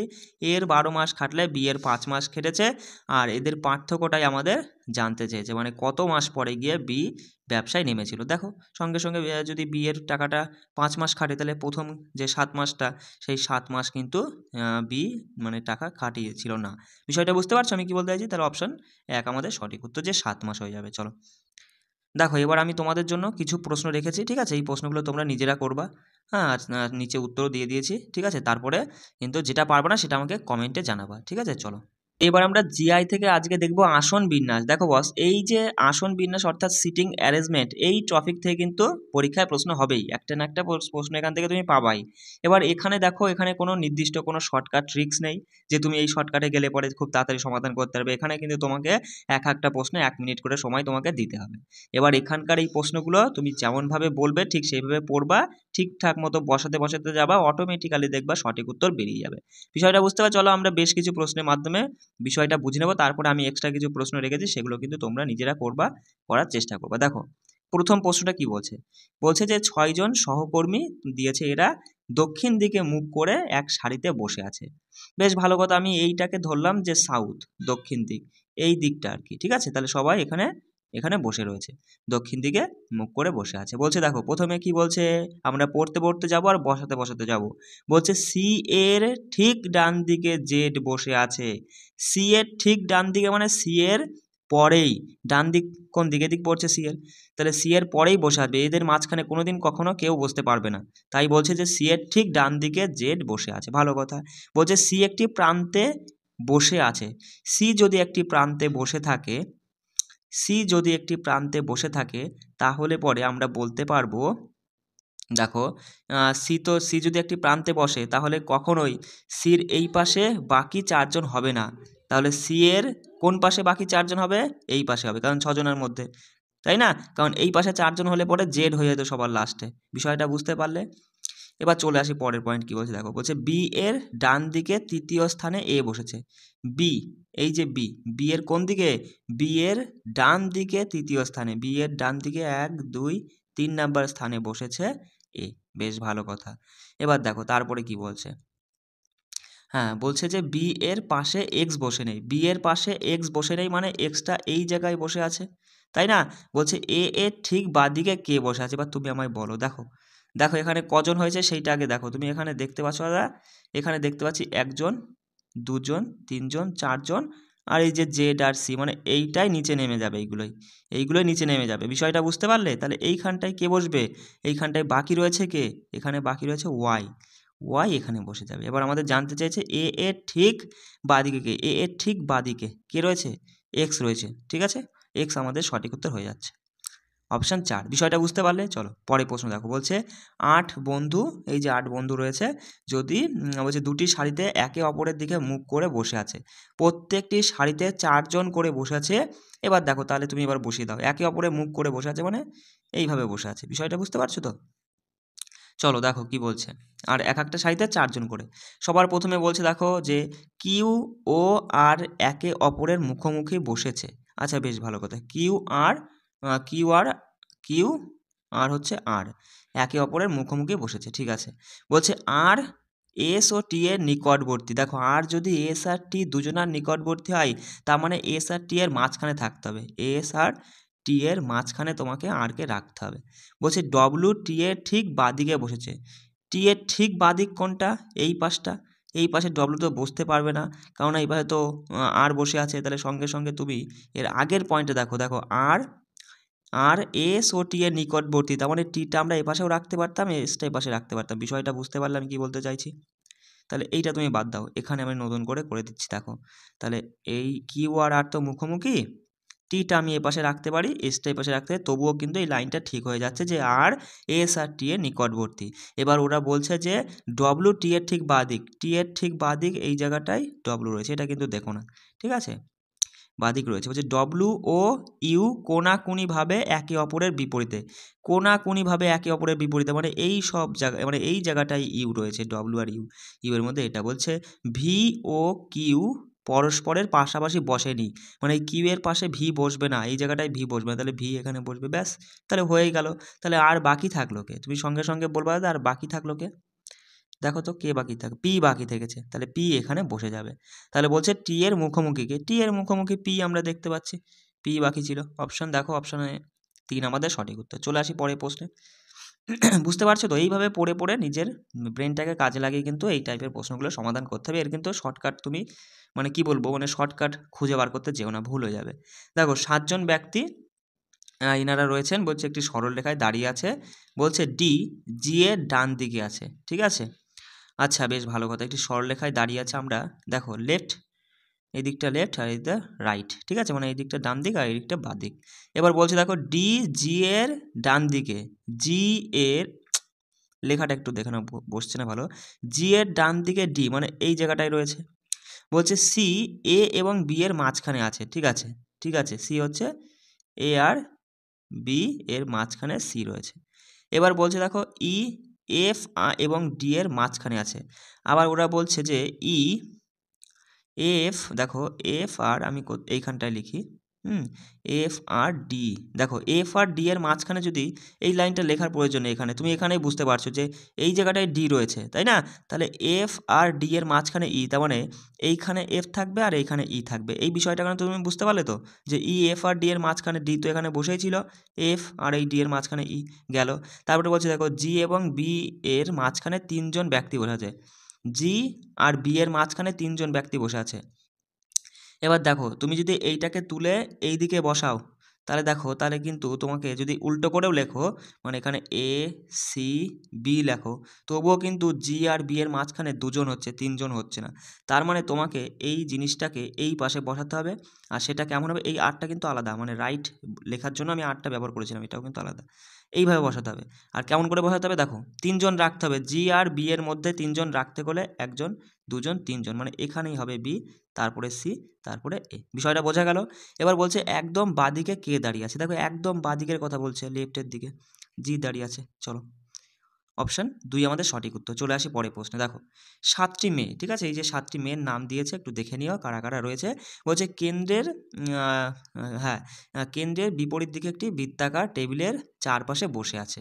ঠিক আছে, দেখো একটা বৃত্ত এখানেও, একটা কেন্দ্রের বিপরীতে একজন, দুজন, তিনজন, চারজন, পাঁচজন, ছজন, সাতজন বসে আছে। এবার বলছে দেখো কোথায় ছিল আমরা, এই যে বলছে লক্ষ্মীর বাঁদিকে কাজল দ্বিতীয় স্থানে বসে আছে। দেখো দেখো লক্ষ্মীর বাঁদিকে, দেখো সবাই কিন্তু কেন্দ্রের বিপরীত দিকে বসে আছে, মানে এরকম মুখ করে, বাইরের দিকে মুখ করে বসে আছে। বিষয়টা বুঝতে পারছো? কেন্দ্রের দিকে মুখ করলে বাঁদিক ডান দিক একরকম হবে, বাইরের দিকে মুখ করলে বাঁদিক ডান দিক কিন্তু আর একরকম হবে। ঠিক আছে, এই বিষয়টা কিন্তু মাথায় রাখবে। বলছে দেখো যে লক্ষ্মী কেন্দ্রের বিপরীত দিকে, হ্যাঁ, লক্ষ্মী কেন্দ্রের বিপরীত দিকে একটি বৃত্তাকার টেবিলের চারপাশে বসে আছে। বলছে লক্ষ্মীর বাঁ দিকে কাজল দ্বিতীয় স্থানে। এখানে আমি লক্ষ্মীকে আমি কোথায় ধরবো, এখানেই ধরি। এখানে যদি এল ফর লক্ষ্মী, ঠিক আছে, লক্ষ্মী বসে, তাহলে লক্ষ্মীর বাঁ দিক কোন দিক পড়ছে, এই যে এই ১ নম্বর ২ নম্বর, বাঁ দিকে দ্বিতীয় স্থানে কাজল, কাজল, কাজলকে আমি কা লিখলাম, ঠিক আছে, কাজল দ্বিতীয় স্থানে বলি। এই লেখাগুলো একটু কষ্ট করে বুঝে নাও। বলছে পায়েল মানসী ও লক্ষ্মীর উভয়ের নিকটবর্তী। দেখো এই তো লক্ষ্মী আর মানসী, মানসী আর লক্ষ্মীর উভয়ের নিকটবর্তী পায়েল যদি হয়, তাহলে তুমি বলবা সঙ্গে সঙ্গে যে লক্ষ্মী আর মানসীকে, এই মানসীকে এখানে রাখতে হবে, এইটা হচ্ছে মানসী, আমি এইখানে লিখছি মানসী এইটা, আর এই মানসী আর এই লক্ষ্মীর মাঝখানে তোমার পড়ছে হচ্ছে পায়েল। ঠিক আছে, তারপরে বলছে দেখো বলছে যে মনিকা লক্ষ্মীর নিকটবর্তী নয়, তার মানে এই জায়গাটায় মনিকা বসবে না। ঠিক আছে, সেইটাই বলছে। লক্ষ্মী তো এখানে রয়েছে, এই যে লক্ষ্মী, এই যে ভালো করে দেখো না, এল ফর লক্ষ্মী লিখেছিলাম। তারপরে কি বলছে, বলছে আরতি কাজলের বাঁদিকে দ্বিতীয় স্থানে। এই যে কাজলের বাঁদিক কোন দিক, এই যে ১ নম্বর দ্বিতীয় স্থানে এখানে আছে আরতি, এই যে আরতি লেখাই রয়েছে। ঠিক আছে, আরতি এখানে রয়েছে। তাহলে দেখো, তাহলে তুমি এখানে বুঝতেই পারছো যে এই জায়গাটায় যখন ওরা ওই যে আগের লাইনে দেখলাম যে মনিকা লক্ষ্মীর নিকটবর্তী, তাহলে মনিকা এখানে, মনিকা যদি এখানে হয় তাহলে আরেকজন কে পড়েছে, শ্বেতা, শ্বেতা হবে এখানে, শ্বেতা হবে এখানে। আমাদের জানতে হয়েছে পায়েলের বাঁ পাশে দ্বিতীয় স্থানে কে বসে আছে। এই যে পায়েল, এর বাঁ দিক কোন দিক, এ যদি বাইরের দিক মুখ করে আছে, তার মানে বাঁ দিক এই দিক পড়ছে, ১ নম্বর স্থান, ২ নম্বর স্থানে শ্বেতাই রয়েছে। শ্বেতা একটু হয়তো ঘিজিবিজি হয়ে গেল, কিন্তু একটু বুঝে নাও, শ্বেতা আমাদের সঠিক উত্তর। বোঝা গেল? চলো দেখো পরের প্রশ্নটা কি বলছে, বলছে পি কিউ আর এস এবং টি পাঁচজন তোমার হচ্ছে একটি সরল সারিতে সবাই উত্তর দিকে মুখ করে বসে আছে। আমি এই দিকটাই ধরলাম নর্থ, অর্থাৎ উত্তর দিক, এই দিকে মুখ করে সবাই বসে আছে। বুঝতে পারছো? এবার বলছে দেখো, বলছে এস এর ডান দিকে ঠিক ৩জন ব্যক্তি বসে আছে। এই যদি এস হয়, এই দিকে তো মুখ করে আছে, ডান দিকে এদিক পড়ছে, ১জন, ২জন, ৩জন বসে আছে, বেশ ভালো কথা। তারপর বলছে টি হলো কিউ এর বাঁ দিকে তৃতীয়, টি হলো কিউ এর বাঁ দিকে, বাঁ দিক এই দিকটা কত নম্বর, তৃতীয়, মানে ১, ২, তৃতীয়, এখানে রয়েছে টি। বোঝা গেল? এবার দেখো আর কোথায় বসেছে, দেখো এইটুকু নিয়েই তোমাকে কিন্তু মানে ধরাতে হবে। এখানে দেখতে পাচ্ছ ৪ জন, এখানে ৪ জন, ৮ জন হয়ে যাচ্ছে, তাই না, যদি আমরা মানে ভেঙে লিখেছি। এবার এই ৮ জনকে ৫ জনায় পরিণত করতে গেলে আমাদের কি করতে হবে, ৩ জন খাইয়ে দিতে হবে। তাহলে এখানে দেখো আমরা যদি, দেখো এখানে ৪ জন, তো এইখানটায় যদি আমরা কিউটা রাখতাম, তাহলে দেখো এদের মাঝে একটা ফাঁকা, দুটো ফাঁকা, তিনটে ফাঁকা, দেখো একটা ফাঁকা, দুটো ফাঁকা, তিনটে ফাঁকা, ৩ নম্বরে টি, এটা কিন্তু বসছো। বুঝতে পারলে বিষয়টা? আমরা কিন্তু ৫ জনাই করে নিলাম, ২ জন, ৩ জন, ৪ জন, ৫ জন। ঠিক আছে, এবার দেখো বলছে এসের ডান দিকে ঠিক ৩ জন ব্যক্তি বসে আছে, আর বলছে পি এবং কিউ কোনো প্রান্তে বসে নেই। এই লাইনটা দেখো, পি আর কিউ কোনো প্রান্তে বসে নেই, তার মানে কিউ তো প্রান্তে বসছেই না, আমরা দেখতে পাচ্ছি, তার মানে পিটা এখানে বসবে, কারণ বলছে পি আর কিউ কোনো প্রান্তে বসে নেই। প্রান্তে এক প্রান্তে রয়েছে টি, আর এক প্রান্তে আমরা এখানে দেখতে পাচ্ছি, তাহলে কে পড়ে রইল বলো, কে পড়ে রইল, আর পড়ে রয়েছে, আর থাকবে, তাই তো। তাহলে এখানে দেখো ৫ জনে ১ জন, ২ জন, ৩ জন, ৪ জন, ৫ জন হয়ে যাচ্ছে। বলছে আর কোথায় বসেছে, আর রয়েছে তোমার হচ্ছে একদম বাঁদিকে, একদম ডান দিকে রয়েছে, তাই না। বলছে এসের বাঁদিকে দ্বিতীয়, এসের বাঁদিকে দ্বিতীয় স্থানে কিউ, এটা ঠিক নাই। বলছে কিউ এর ঠিক ডান দিকে, কিউ এর ঠিক ডান দিকে একদম অপশন 2 আমাদের সঠিক উত্তর। ঠিক আছে, যে কিউয়ের ঠিক ডান দিকে, আর এইগুলো দেখবা সঠিক উত্তর হবে না। চলো এবার দেখো, বেশ কিছু প্রশ্ন আমি তোমাদের রেখেছি। ঠিক আছে, এই প্রশ্নগুলো নিজেরা প্র্যাকটিস করবা, উত্তর দিয়ে দিচ্ছে, এগুলো কিন্তু অবশ্যই করে নেওয়ার চেষ্টা করবা, কেমন? চলো এবার আমরা 5টা পিভিআরসিআরসের জিকে প্রশ্ন আলোচনা করব। দেখো বস, আমি এই যে প্রশ্নের সাথে যে এক্সট্রা তথ্যগুলো তোমাকে দিচ্ছি, এই এক্সট্রা তথ্যগুলো তুমি অবশ্যই পড়বে। দেখো আমি তোমাকে একটা কথা বলি, তুমি যদি আমার উপরে একটু ভরসা, একটু বিশ্বাস করো, তাহলে আমি বলবো বস, তোমাকে এক্সট্রা করে অন্য আদার্স কোনো বই কিচ্ছু পড়তে হবে না। তুমি শুধু দেখো আমি যে জিকের জন্য যে ট্রফিক অনুযায়ী যে ক্লাসগুলো দিচ্ছি, সেই ক্লাসগুলো করবে।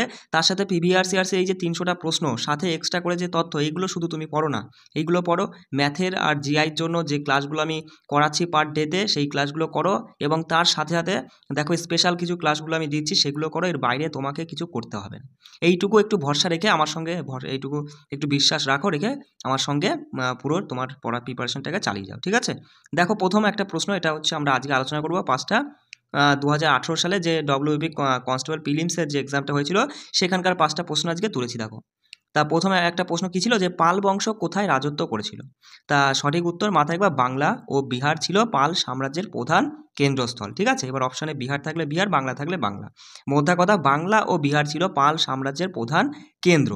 আচ্ছা, পাল বংশের প্রতিষ্ঠাতা কে ছিল বলতো? গোপাল। মাথায় রাখবে, পাল বংশের প্রতিষ্ঠাতা হচ্ছে গোপাল। শ্রেষ্ঠ রাজা হচ্ছে দেবপাল। কি বললাম? শ্রেষ্ঠ রাজা দেবপাল। শেষ রাজা হলো গোবিন্দ পাল, মাথায় রাখবে। আর দেখো একটা তথ্য, এই যে ত্রিশক্তি সংগ্রামের সঙ্গে যুক্ত ছিল কিন্তু এই পাল বংশ, মাথায় রাখবে। দেখো, ত্রিশক্তি সংগ্রাম তথ্যটা আমি তুলে দিয়েছি, গুরুত্বপূর্ণ, মাথায় রাখবে, যে কনৌজকে কেন্দ্র করে বাংলার পাল, মধ্য ভারতের প্রতিহার, আর দাক্ষিণাত্যের রাষ্ট্রকূটদের মধ্যে ঘটেছিল তোমার এই ত্রিশক্তির দ্বন্দ্বটা। তাহলে কাদের কাদের মধ্যে ঘটেছিল? পালদের সঙ্গে প্রতিহার আর রাষ্ট্রকূট, পাল, প্রতিহার, রাষ্ট্রকূট, এই 3জনের মধ্যেই কিন্তু ত্রিশক্তি সংগ্রামটা ঘটেছিল। ঠিক আছে, আর এই সংগ্রামটি 200 বছর চলেছিল, মাথায় রাখবে। এর ফলে প্রত্যেকটা রাজ্যই, এই যে পাল রাজবংশ, প্রতিহার আর রাষ্ট্রকূট রাজবংশ, প্রত্যেকটা রাজবংশই দুর্বল হয়ে পড়ে, এবং তুর্কিরা তাদের উৎখাত করেছিল শেষমেশ। ঠিক আছে, এবার দেখো আরও কিছু গুরুত্বপূর্ণ তথ্য আমরা দেখে নেব। মাথায় রাখবে, শশাঙ্কের মৃত্যুর পর বাংলায় চরম রাজনৈতিক অরাজকতার সৃষ্টি হয়, যা মৎস্য ন্যায় নামে পরিচিত। তাহলে এখানে তথ্যটা আমরা কি পেলাম? যে শশাঙ্কের মৃত্যুর পরে বাংলায় চরম রাজনৈতিক অরাজকতার সৃষ্টি হয়েছিল, যেটা মৎস্য ন্যায় নামে পরিচিত। দেখো, পরমেশ্বর পরম, মাথায় রাখবে, পরমেশ্বর পরম ভট্টাচার্য মহারাজাধিরাজ, এই যে তোমার হচ্ছে দুটো তথ্য মাথায় রাখবে, মানে এই পুরো একটা উপাধি আর কি, এটা হচ্ছে ধর্মপালের উপাধি, পুরোটা মাথায় রাখবে, যে পরমেশ্বর পরম ভট্টারক মহারাজাধিরাজ। এখান থেকে শুধু পরীক্ষা এতটা না দিয়ে শুধু মহারাজাধিরাজ উপাধিটা দিয়ে দিতে পারে, যে মহারাজাধিরাজ উপাধিটি কার? মাথায় রাখবে, ধর্মপালের উপাধি। ঠিক আছে, দেখো, ধর্মপাল বিক্রমশিলা বিশ্ববিদ্যালয় স্থাপন করেছিল, বর্তমানে বিহারের ভাগলপুরে যেটা অবস্থিত। কি বললাম? ধর্মপাল বিক্রমশিলা বিশ্ববিদ্যালয় স্থাপন করেছিল। তাহলে পরীক্ষায় প্রশ্ন কিন্তু আসে, যে বিক্রমশিলা বিশ্ববিদ্যালয় কোন পাল সম্রাট বা পাল শাসক কে দ্বারা স্থাপন করা হয়েছিল? ধর্মপালের দ্বারা। আর এটা বর্তমানে কোথায় রয়েছে? বিহারের ভাগলপুরে অবস্থিত। ঠিক আছে, দেখো, পাল সাম্রাজ্যের দ্বিতীয় প্রতিষ্ঠাতা বলা হয় কাকে? প্রথম মহিপালকে। মাথায় রাখবে, পাল সাম্রাজ্যের দ্বিতীয় প্রতিষ্ঠাতা বলা হয় প্রথম মহিপালকে। দেখো, বিখ্যাত কৈবর্ত বিদ্রোহ দ্বিতীয় মহিপালের শাসনকালে সংঘটিত হয়েছিল। তাহলে এই যে বিখ্যাত কৈবর্ত মহাবিদ্রোহটা হয়েছিল কোন পাল শাসকের সময়কালে? সেটা মাথায় রাখবে, দ্বিতীয় মহিপালের শাসনকালে এই বিদ্রোহটা সংঘটিত হয়েছিল। দেখো, দেবপালের শাসনকালে, মানে শাসনকালকে উদীয়মান প্রতিপত্তির যুগ বলে উল্লেখ করা হয়। কি বললাম? উদীয়মান প্রতিপত্তির যুগ বলে উল্লেখ করা হয় কোন পালের, মানে কোন পাল সম্রাটের শাসনকালকে? সেটা হচ্ছে দেবপালের শাসনকালকে। প্রত্যেকটা তথ্যই কিন্তু বাছাই করে তোমাদের জন্য তোলা হয়েছে। আমি বলছি যে তথ্যগুলো তোমাকে দিচ্ছি, এই তথ্যগুলোই, এই 300টা প্রশ্ন ডিটেলসে যেগুলো দিচ্ছি, এই 300টা প্রশ্ন ডিটেলসে ভালো করে পড়ে নাও। তার সাথে তোমাকে যে ট্রফিক অনুযায়ী ক্লাসগুলো দিচ্ছি জিকের জন্য, এইগুলো পড়ো। এর বাইরে তোমাকে জিকের জন্য কারেন্ট অ্যাফেয়ার্সও দিচ্ছি, এর বাইরে তোমাকে আশা করি এর বাইরে জিকের জন্য কিছু পড়তে হবে না, অন্তত ডব্লিউবিপি কেপির জন্য। এইটুকু ভরসা রেখে পড়ে যাও। এবার আমরা দেখব বিভিন্ন গুরুত্বপূর্ণ রাজবংশের প্রতিষ্ঠাতা, শ্রেষ্ঠ রাজা আর শেষ রাজা, এখান থেকে পরীক্ষায় প্রশ্ন আছে। ঠিক আছে, চলে আসি হর্ষঙ্ক বংশ। দেখো, হর্ষঙ্ক বংশের প্রতিষ্ঠাতাকে বিম্বিসার। অজাতশত্রু ছিলেন শ্রেষ্ঠ রাজা, আর শেষ রাজা হচ্ছে নাগ দশক। নন্দ বংশের প্রতিষ্ঠাতা মহাপদ্মনন্দ। ধননন্দ ছিলেন শ্রেষ্ঠ রাজা, আর ধননন্দই শেষ রাজা ছিলেন। মৌর্য সাম্রাজ্যের কথা বললে পরে চন্দ্রগুপ্ত মৌর্য ছিল প্রতিষ্ঠাতা, অশোক ছিল শ্রেষ্ঠ রাজার, বৃহদ্রথ হচ্ছে তোমার শেষ রাজা। সাতবাহন বংশের প্রতিষ্ঠাতা হচ্ছে শ্রীমুখ, আর শ্রেষ্ঠ রাজা মাথায় রাখবে গৌতমীপুত্র সাতকর্ণী, আর যশস্বী সাতকর্ণী ছিলেন শেষ রাজা সাতবাহন বংশের। ঠিক আছে, বাতাবি চালুক্য, চালুক্য বংশের প্রতিষ্ঠাতা হচ্ছে প্রথম পুলকেশী, দ্বিতীয় পুলকেশী হচ্ছে শ্রেষ্ঠ রাজা ছিলেন, আর দ্বিতীয় কীর্তিবর্মন ছিলেন বাতাবি চালুক্য বংশের শেষ রাজা। দেখো রাষ্ট্রকূটদের কথায় আসলে পরে প্রতিষ্ঠাতা হচ্ছে দন্তি দুর্গ, তৃতীয় গোবিন্দ ছিলেন শ্রেষ্ঠ রাজা, আর চতুর্থ অমোঘ বর্ষ ছিলেন শেষ রাজা তোমার রাষ্ট্রকূট রাজবংশের কথা বললে পরে। তার সাথে আরও কিছু তথ্য রয়েছে, এগুলো কিন্তু অবশ্যই মাথায় রাখবে। পল্লবদের কথায় যদি আসি, সিংহ বিষ্ণু ছিলেন প্রতিষ্ঠাতা, প্রথম নরসিংহ বর্মন ছিলেন পল্লব বংশের শ্রেষ্ঠ রাজা, আর অপরাজিত বর্মন ছিলেন শেষ রাজা। চোল বংশের প্রতিষ্ঠাতা বিজয়ালয়, মাথায় রাখবে, খুব ভালো তথ্য, মানে এগুলো কিন্তু পরীক্ষায় দেয়, ঠিক আছে। চোল বংশের প্রতিষ্ঠাতাকে বিজয়ালয়, আর রাজা রাজ চোল ছিলেন শ্রেষ্ঠ রাজা, আর তৃতীয় রাজেন্দ্র চোল ছিলেন শেষ রাজা। দাস বংশের প্রতিষ্ঠাতাকে কুতুবুদ্দিন আইবক। ইলতুৎমিশ ছিলেন শ্রেষ্ঠ রাজা, আর মইজুদ্দিন তিনি ছিলেন হচ্ছেন দাস বংশের শেষ রাজা, ঠিক আছে। দেখো খলজি বংশের প্রতিষ্ঠাতা জালাল উদ্দিন ফিরোজ খলজি, আর আলাউদ্দিন খলজি ছিলেন খলজি বংশের শ্রেষ্ঠ রাজা, আর মুবারক শাহ ছিলেন খলজি বংশের শেষ রাজা, ঠিক আছে। তুগলক বংশের প্রতিষ্ঠাতা গিয়াসউদ্দিন তুগলক, ফিরোজ শাহ তুগলক শেষ শ্রেষ্ঠ রাজা ছিলেন, আর হচ্ছে মাহমুদ শাহ তুগলক। দেখো এগুলো মাথায় রাখবা কী করে, তুমি তো এইভাবে ধরে নিবা যে প্রথমে আছে হচ্ছে তোমার প্রতিষ্ঠাতা, তারপরে শ্রেষ্ঠ রাজা, লাস্টে গিয়ে শেষ রাজা। এবার তুমি পড়ে নেবে গিয়াসউদ্দিন তুগলক, ফিরোজ শাহ তুগলক, মাহমুদ শাহ তুগলক, ঠিক আছে, এইভাবে পড়বে। যেমন দেখ সৈয়দ বংশের প্রতিষ্ঠাতা হচ্ছে খিজির খাঁ, তারপরে মাথায় রাখবে হচ্ছে মোবারক শাহ, আর হচ্ছে আলম শাহ, ঠিক আছে। লোদি বংশের প্রতিষ্ঠাতা হচ্ছে বহলুল লোদি, সিকান্দার লোদি, আর ইব্রাহিম লোদি। এইভাবে তথ্যগুলো মাথায় রাখবে, ঠিক আছে। চলে আসি পরের প্রশ্ন। দেখো প্রশ্ন দেখো যে টেলিভিশনের আবিষ্কারককে, এই প্রশ্নটা এসেছিল তোমার ডব্লিউবি কনস্টেবল প্রিলিমস 2018-তে। সঠিক উত্তর JL বেয়ার্ড হলেন টেলিভিশনের আবিষ্কারক। এবার দেখো এর পাশাপাশি আমরা বৈদ্যুতিক বিভিন্ন যন্ত্রপাতির আবিষ্কারক, যেখান থেকে পরীক্ষায় প্রশ্ন হতে পারে, সেই তথ্যগুলো কিন্তু আমি তোমাদের তুলে দিয়েছি, এগুলো একটু পড়ে নেওয়ার চেষ্টা করবা, ঠিক আছে। প্রথমেই চলে আসি এক্স রশ্মি। দেখো এক্স রশ্মি কে আবিষ্কার করেছিল? রন্টজেন, মাথায় রাখবে। বৈদ্যুতিক বাল্ব থমাস আলভা এডিসন। বৈদ্যুতিক জেনারেটর আবিষ্কার করে Michael Faraday. Electric battery Alessandro ভোল্টা, ঠিক আছে। কম্পিউটারের আবিষ্কার করছে চার্লস ব্যাবেজ। বৈদ্যুতিক ভ্যাকুয়ামের আবিষ্কার করছে সিসিল বুথ। ট্রান্সফর্মার আবিষ্কার করেন মাইকেল ফ্যারাডে। ফিঙ্গারপ্রিন্টের আবিষ্কার করছে ফ্রান্সিস গেলটন। টেলিফোনের আবিষ্কার করছে গ্রাহাম বেল। বেতার যন্ত্রের আবিষ্কার হচ্ছে মার্কনি। ডাইনামোর আবিষ্কার করছে হিপোলাইট পিস্কি, ঠিক আছে, পিস্কি, একটু দেখে নিও। চলো আরও কিছু তথ্য দেখে নাও যে ডিনামাইটের আবিষ্কার করছে আলফ্রেড নোবেল। নিরাপত্তা বাতি হচ্ছে হামফ্রে ডেভি। মাইক্রোফোনের আবিষ্কার গ্রাহাম বেল। গ্যালভানোমিটারের আবিষ্কার করছে অ্যাম্পিয়ার আন্দ্রে মারি। পেসমেকারের আবিষ্কার করছে গ্রেট বার্ক, ঠিক আছে। অপটিক্যাল ফাইবার আবিষ্কার করছে নরেন্দ্রন কাপানি এবং বিজ্ঞানী ক্ল্যাডিং। তার সাথে দেখে নাও যে ভ্যালকানাইজড রাবারের আবিষ্কার করছেন চার্লস গুইড ইয়ার, ঠিক আছে। এখানে সাধারণত সালফার ধাতু ব্যবহার করা হয় তোমার এই ভ্যালকানাইজড রাবারে। তড়িৎ চুম্বকের আবিষ্কার করছে মাইকেল ফ্যারাডে। ব্যারোমিটারের আবিষ্কার করছে টরিসেলি। স্টপ ওয়াচ হচ্ছেন ময়েসে, ঠিক আছে। আর কয়েকটা আছে দেখো, ক্রোনোমিটার আবিষ্কার করেছিল জন হ্যারিসন। গ্লাইডারের আবিষ্কার করছেন জর্জ কেলে। রেফ্রিজারেটরের আবিষ্কারককে হ্যারিসন ও কেটলিন, ঠিক আছে। পেন্ডুলাম ঘড়ির আবিষ্কারক ক্রিশ্চিয়ান হাইজেন। এটা বেশ ভালো গুরুত্বপূর্ণ তথ্য। পেন্ডুলাম ঘড়ির আবিষ্কার হচ্ছে ক্রিশ্চিয়ান হাইজেন। তার লগারিদমের আবিষ্কারক মাথায় রাখবে, এটাও কিন্তু গুরুত্বপূর্ণ একটা তথ্য, জন পেরিয়াম, ঠিক আছে। এবার এর সাথে দেখো এখানে কিছু এক্সট্রা তথ্য আমি দিয়ে দিয়েছিলাম, এগুলো পারলে একটু পড়ে নেওয়ার চেষ্টা করো। দেখো পরীক্ষায় এমন প্রশ্ন আসতেই পারে যে বললো যে ড্যাশ হলো সার্চ করা আইটেমের প্রাসঙ্গিক বিজ্ঞাপন যা একটি অনুসন্ধানের ফলাফল পৃষ্ঠায় প্রদর্শিত হয়। সঠিক উত্তর হবে যে মেটা বিজ্ঞান, ঠিক আছে। এগুলো কিন্তু পিভিআর সিআরসি আসা প্রশ্ন বিভিন্ন এক্সামে এসেছিল, সেই জন্য টেলিভিশন সম্পর্কিত বলেই কিন্তু আমি এগুলো তুলে দিয়েছি, ঠিক আছে। তার সাথে মাথায় রাখবে একটি টিভি শো চলাকালীন স্ক্রিনের নিচে প্রদর্শিত 10 সেকেন্ডের বিজ্ঞাপনকে বলা হয় ওভারলে, ঠিক আছে। আর দেখে নাও যে বিজ্ঞাপনগুলো দর্শককে অ্যাম্বুশ করে তাদেরকে অপ্রচলিত বিজ্ঞাপন বলা হয়। আর দুটো তথ্য একটু দেখে নাও যে একটি নির্দিষ্ট সময়ের মধ্যে ছাপা বিজ্ঞাপনের অ্যাগেট লাইনের সংখ্যাকে লাইনেজ বলা হয়। যদি বলে যে নোয়ার চলচ্চিত্রের অর্থ কি? মাথায় রাখবে যে অপরাধ ও রহস্য। দেখো চলে আসি পরের প্রশ্ন। দেখো এই প্রশ্নটা এসেছিল যে নিচের কোনটির প্রস্তাবে তোমার এই গণপরিষদ গঠন করার কথা বলা হয়েছিল। আমরা জানি যে ক্যাবিনেট মিশন পরিকল্পনা অনুযায়ী কিন্তু গণপরিষদ গঠন করার কথা বলা হয়েছিল। এই গণপরিষদ রিলেটেড প্রশ্ন যদি কোনো কিছু আসে পরীক্ষায়, সেই প্রশ্ন তুমি এখান থেকে পাবে, সেইভাবেই কিন্তু আমি তুলে দিয়েছি। দেখো প্রত্যেকটা পয়েন্ট কিন্তু পড়ে নিবা। 1946 সালের 16 মে ক্যাবিনেট মিশন অনুযায়ী গণপরিষদকে সংবিধান গঠনের দায়িত্ব দেওয়া হয়। তা 1946 সালের নভেম্বরে গণপরিষদ গঠিত হয়। কত সালে? 1946 সালের নভেম্বর মাসে গণপরিষদ গঠন করা হয়। তখন মোট সদস্য ছিল 89 জন, তার মধ্যে 292 জন ছিল প্রদেশের প্রতিনিধি, আর 93 জন রাজ্যের প্রতিনিধি ছিল, আর 4 জন ছিল অন্যান্য। ঠিক আছে, ভারতীয় গণপরিষদের মোট মহিলা সদস্য সংখ্যা ছিল 15 জন, মাথায় রাখবে। গণপরিষদের প্রথম অধিবেশন হয় নিউ দিল্লিতে। ঠিক আছে, 1946 সালের 9ই ডিসেম্বর গণপরিষদের প্রথম অধিবেশনটা হয়েছিল নিউ দিল্লিতে। চলে আসি পরের পয়েন্টে, দেখো প্রথম, মাথা রাখবে, প্রথম অস্থায়ী সভাপতি, গণপরিষদের প্রথম অস্থায়ী সভাপতি ছিলেন সচ্চিদানন্দ সিনহা। আর যদি বলে প্রথম স্থায়ী সভাপতি কে ছিলেন, রাজেন্দ্র প্রসাদ। ঠিক আছে, 1946 সালে 11ই ডিসেম্বর আর কি তিনি স্থায়ী সভাপতি হিসাবে যোগদান করেন। দেখো 1947 সালে 22শে জুলাই গণপরিষদ কর্তৃক ভারতের জাতীয় পতাকার নকশা মঞ্জুরও গ্রহণ করা হয়। কি বললাম, 1947 সালে 22শে জুলাই, মাথায় রাখবে 22শে জুলাই গণপরিষদ কর্তৃক ভারতের জাতীয় পতাকার নকশা মঞ্জুরও গ্রহণ করা হয়েছিল। 1947 সালে 29শে আগস্ট খসড়া কমিটি গঠিত হয়, যেখানে 7 জন সদস্য নিয়ে এই কমিটিটা গঠিত হয়েছিল, আর এই খসড়া কমিটির সভাপতি ছিলেন ডক্টর বি.আর. আম্বেদকর। গণপরিষদ কর্তৃক ভারতের সংবিধান গৃহীত হয়েছিল 26শে নভেম্বর 1949 সালে, মাথা রাখবে গণপরিষদ কর্তৃক ভারতের সংবিধান গৃহীত হয়েছিল কবে, 26শে নভেম্বর 1949 সালে। এই সময়ে একটি প্রস্তাবনা, 395টি ধারা এবং 8টি তফসিল ছিল।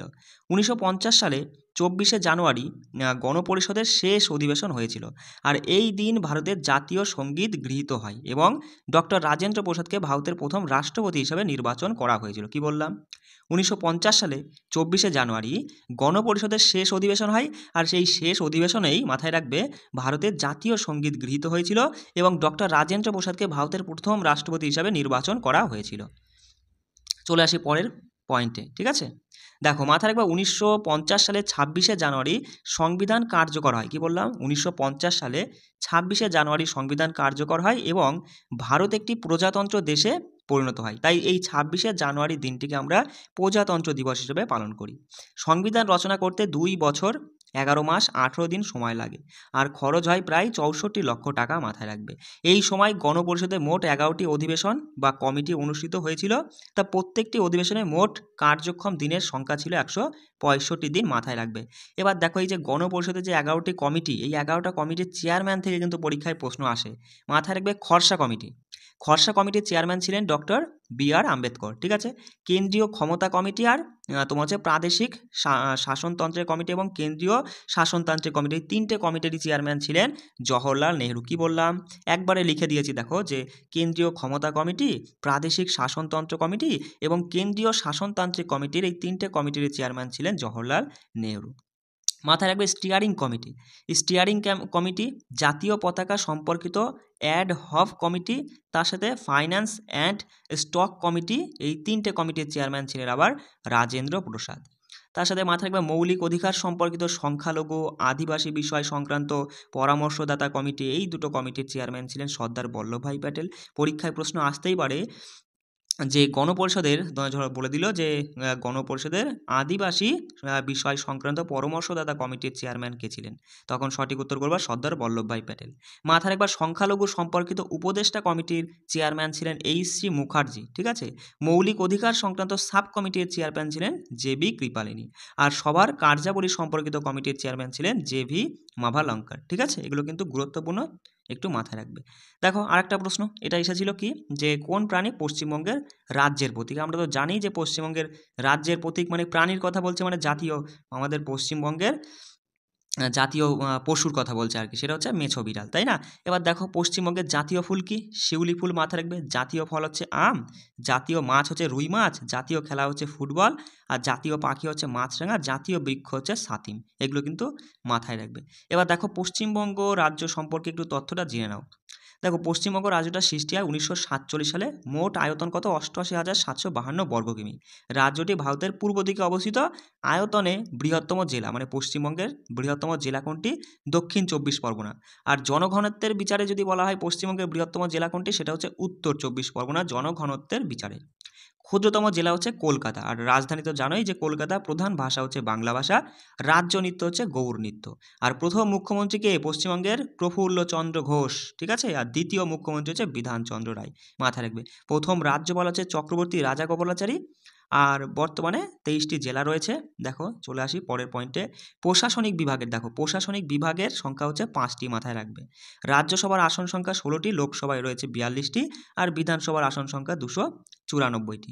বৃহত্তম প্রতিবেশী দেশ হচ্ছে বাংলাদেশ, যার সঙ্গে 2217 কিলোমিটার সীমানা ভাগ করে আর কি পশ্চিমবঙ্গ রাজ্য। আর ক্ষুদ্রতম প্রতিবেশী দেশ রয়েছে ভুটান, যার সঙ্গে 183 কিলোমিটার সীমানা ভাগ করে। বৃহত্তম প্রতিবেশী রাজ্য হলো উড়িষ্যা, মাথায় রাখবে। বৃহত্তম প্রতিবেশী রাজ্য উড়িষ্যা, যার সঙ্গে 639 কিলোমিটার সীমানা ভাগ করে। পশ্চিমবঙ্গের দোসর, পশ্চিমবঙ্গের দোসর বলা হয় ত্রিপুরা রাজ্যকে, মাথায় রাখবে। কি বললাম? পশ্চিমবঙ্গের দোসর বলা হয় ত্রিপুরা রাজ্যকে। সর্বোচ্চ শৃঙ্গ, আমাদের পশ্চিমবঙ্গের সর্বোচ্চ শৃঙ্গ হচ্ছে সান্দাকফু, ঠিক আছে। চলে আসি আরও কিছু তথ্য দেখে নাও। বক্সা, দেখো বক্সা পশ্চিমবঙ্গের উত্তরের পার্বত্য অঞ্চলের একটি গিরিপথ, মাথায় রাখবে। পশ্চিমবঙ্গের বদ্বীপ অঞ্চল গঙ্গা ও তার উপনদী সমূহের পলি দ্বারা গঠিত। কি বললাম? পশ্চিমবঙ্গের বদ্বীপ অঞ্চলটা হলো গঙ্গা ও তার উপনদীর যে পলি, সে পলি দ্বারা গঠিত পশ্চিমবঙ্গের বদ্বীপ অঞ্চলটা। দীর্ঘতম নদী কি? গঙ্গা নদী। পশ্চিমবঙ্গের একটি বর্ষার জলের পুষ্ট নদী হলো দামোদর নদী, মাথায় রাখবে। পরীক্ষায় যদি আসে পশ্চিমবঙ্গের মানে হচ্ছে বর্ষা জলে পুষ্ট নদীর নাম কি, সেটা হচ্ছে দামোদর, মাথায় রাখবে। দামোদরের প্রধান শাখা নদী হলো মুন্ডেশ্বরী, ঠিক আছে। পশ্চিমবঙ্গের অধিকাংশ নদী উত্তর ও পশ্চিম দিকে প্রবাহিত হয়।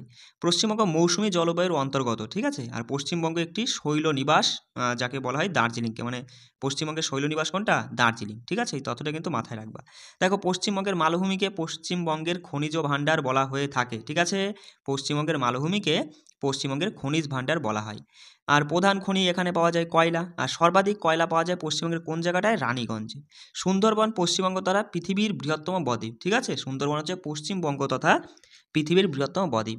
আর সবথেকে সংকীর্ণতম অঞ্চল হচ্ছে চোপড়া, মাথায় রাখবে, ঠিক আছে। আর সর্বশ্রেষ্ঠ শিল্প হচ্ছে পাট শিল্প। এই আমরা জেনে নিলাম পশ্চিমবঙ্গ সম্পর্কে কিছু তথ্য, ঠিক আছে। চলে আসি, দেখো 5 নম্বর প্রশ্নটা কি বলছে।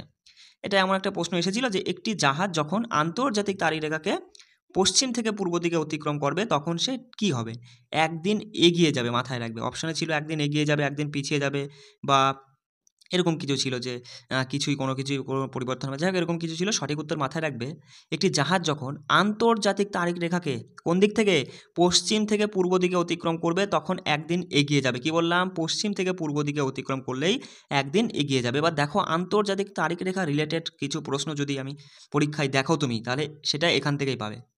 মাথায় রাখবে, পৃথিবীর গোলাকার আকারের কারণে 180 ডিগ্রি দ্রাঘিমাংশকেই আন্তর্জাতিক তারিখরেখার নাম দেওয়া হয়েছে।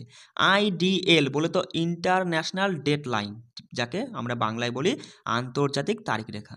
এটি একটি কাল্পনিক রেখা যা উত্তর থেকে দক্ষিণ মেরু অবধি অগ্রসর হয়। কি বললাম? এটা উত্তর থেকে দক্ষিণ মেরু অবধি অগ্রসর হয় এবং এটি ক্যালেন্ডারের একটি তারিখকে পরবর্তী তারিখ থেকে পৃথক করে। এই আন্তর্জাতিক তারিখরেখা ক্যালেন্ডারে একটা দেয়, মানে একদিন আগিয়ে দেয় না একদিন পিছিয়ে দেয়, এরকম ঘটে কিন্তু, ঠিক আছে। এটি বিভাজন রেখা নামেও পরিচিত, মাথায় রাখবে। মাথায় রাখবে যে পশ্চিম থেকে পূর্ব দিকে IDL মানে আন্তর্জাতিক তারিখ রেখা যদি অতিক্রম কেউ করে তাহলে একদিন কমে যাবে তার। বিষয়টা বুঝতে পারলে? একদিন দেখো এখানে বলছে যে একদিন কমে যাবে, মানে কি বোঝাচ্ছে? একদিন কমে যাবে মানে সে একটা দিন এগিয়ে যাচ্ছে, তাই তার একটা দিন মানে বয়সের একটা দিন কমে যাচ্ছে। বিষয়টা বুঝতে পারছো আমি কি বলতে চাইছি? আর যদি পূর্ব থেকে পশ্চিমে অতিক্রম করে তাহলে একদিন বেড়ে যাবে, ঠিক আছে। একদিন বেড়ে যাবে, মাথায় রাখবে। এটা যদি পশ্চিম মানে পূর্ব থেকে পশ্চিমে বলে। আন্তর্জাতিক তারিখ রেখাটি শুধুমাত্র জলভাগের উপর দিয়ে তোমার হচ্ছে এই প্রশান্ত মহাসাগরের উপর দিয়ে গিয়েছে, ঠিক আছে। তাহলে আন্তর্জাতিক তারিখ রেখা কোথায় দিয়ে গিয়েছে? জলভাগের উপর দিয়ে, ঠিক আছে। কোন জলভাগ? প্রশান্ত মহাসাগরের উপর দিয়ে। আচ্ছা, পৃথিবীতে 24টি টাইম জোন রয়েছে। কতগুলো? 24টি টাইম জোন রয়েছে। প্রত্যেকটি টাইম জোন 15 ডিগ্রি কভার করে। কি বললাম? পৃথিবীতে 24টি টাইম জোন রয়েছে আর প্রত্যেকটি টাইম জোন কত ডিগ্রি কভার করে? 15 ডিগ্রি, মাথায় রাখবে। বিশ্বের সবচেয়ে বেশি সময় অঞ্চল ফ্রান্সে রয়েছে। কি বললাম? বিশ্বের সবচেয়ে বেশি সময় অঞ্চল রয়েছে ফ্রান্সে। ভারতের রাজস্থান রাজ্যে তোমার কর্কটক্রান্তি রেখার দৈর্ঘ্য সব থেকে কম, মাথায় রাখবে। এই তথ্যটা আমি দিয়ে দিয়েছি, একটু তথ্যটা নিয়ে নিও যে ভারতের রাজস্থান রাজ্যের কর্কটক্রান্তি রেখার দৈর্ঘ্য সব থেকে কম। কর্কটক্রান্তি রেখা ভারতের 8টি রাজ্যের মধ্যে দিয়ে গিয়েছে: গুজরাট, রাজস্থান, মধ্যপ্রদেশ, ছত্তিশগড়, ঝাড়খণ্ড, পশ্চিমবঙ্গ, ত্রিপুরা আর মিজোরাম, ঠিক আছে। ভারতীয় প্রমাণ সময়কে সঠিকভাবে চিহ্নিত করতেই কিন্তু GMT, মাথায় রাখবে, GMT প্লাস 5টা 30 মিনিট এটা কিন্তু যোগ করায়, মানে জিএমটির সঙ্গে 5 ঘন্টা 30 মিনিট যোগ করলে পরেই 5টা 30 মিনিট মানে কি 5 ঘন্টা 30 মিনিট যোগ করলে পরে সঠিক সময়টা পাওয়া যায়, ঠিক আছে। দেখো এলাহাবাদের স্থানীয় সময় হলো ভারতের প্রমাণ সময়। কি বললাম? এলাহাবাদের স্থানীয় সময়কেই ভারতের প্রমাণ সময় ধরা হয়। দেখো আইএসটি, ঠিক আছে, আইএসটি মানে ইন্ডিয়ান স্ট্যান্ডার্ড টাইম, মাথায় রাখবে আইএসটি। দ্রাঘিমাংশ 80°30' পূর্বর ভিত্তি করে, ঠিক আছে। প্রয়াগরাজ শহরটি তার মধ্যে দিয়ে যায়। তা ভারতীয় প্রমাণ সময় গ্রিনিচ এর সময়ের 5.5 ঘন্টা এগিয়ে যায়, মানে আমরা দেখলামই এই যে গ্রিনিচ এই যে জিএমটির পুরো কথা হচ্ছে গ্রিনিচ মিন টাইম। দেখো আমি এখানে ফুল ফর্ম দুটো লিখে দিয়েছি, মাথায় রাখবে। জিএমটির ফুল ফর্ম হচ্ছে গ্রিনিচ মিন টাইম, আর হচ্ছে তোমার আইএসটির ফুল ফর্ম হচ্ছে ইন্ডিয়ান স্ট্যান্ডার্ড টাইম, ঠিক আছে। এটা কিন্তু একটু মাথায় রাখবে যে ভারতীয় প্রমাণ সময় গ্রিনিচ সময় থেকে কত ঘন্টা এগিয়ে রয়েছে, সেটা হচ্ছে 5.5 ঘন্টা, মানে 5 ঘন্টা 30 মিনিট বা 5.5 ঘন্টা এগিয়ে রয়েছে। বিষয়টা বুঝতে পারলে এই ছিল আমাদের আজকের 5টা প্রশ্ন। এই তথ্যগুলোই তুমি এইভাবে প্রত্যেক দিন 5টা প্রশ্ন আমি তো দিচ্ছি পিবিআরসের, মোটমাট 300টা প্রশ্ন, মানে তুমি বুঝতেই পারছো যে 300টা কেমন প্রশ্ন তাহলে আমরা পড়ছি, 300টা ক্ষুদ্র ক্ষুদ্র টপিক আমরা পড়ে নিচ্ছি। তার সাথে দেখো 60 দিনের 7টা আমি কি দিচ্ছি তোমাদের, 60 দিনের 60টি তুমি পাচ্ছ টপিক, জিকে টপিক। এর বাইরে কি জিকে তোমাকে পড়তে হবে বলে মনে হয়? আমার মনে হয় না যে ডব্লিউবিপি কেপির জন্য এর বাইরে আরও এক্সট্রা করে কিছু পড়ার দরকার। যদিও দরকার হয় তবুও আমি তোমাদের ক্লাস দিয়ে দেবো, ঠিক আছে। তুমি শুধু যেগুলো দিচ্ছে এগুলো একটু ভালো করে পড়ে নিয়ে মাথায় রাখার চেষ্টা করো, কেমন? চলো, ভিডিওটা ভালো লাগলে লাইক করবে আর আমাদের সঙ্গে জুড়ে থাকবে। জয় হিন্দ।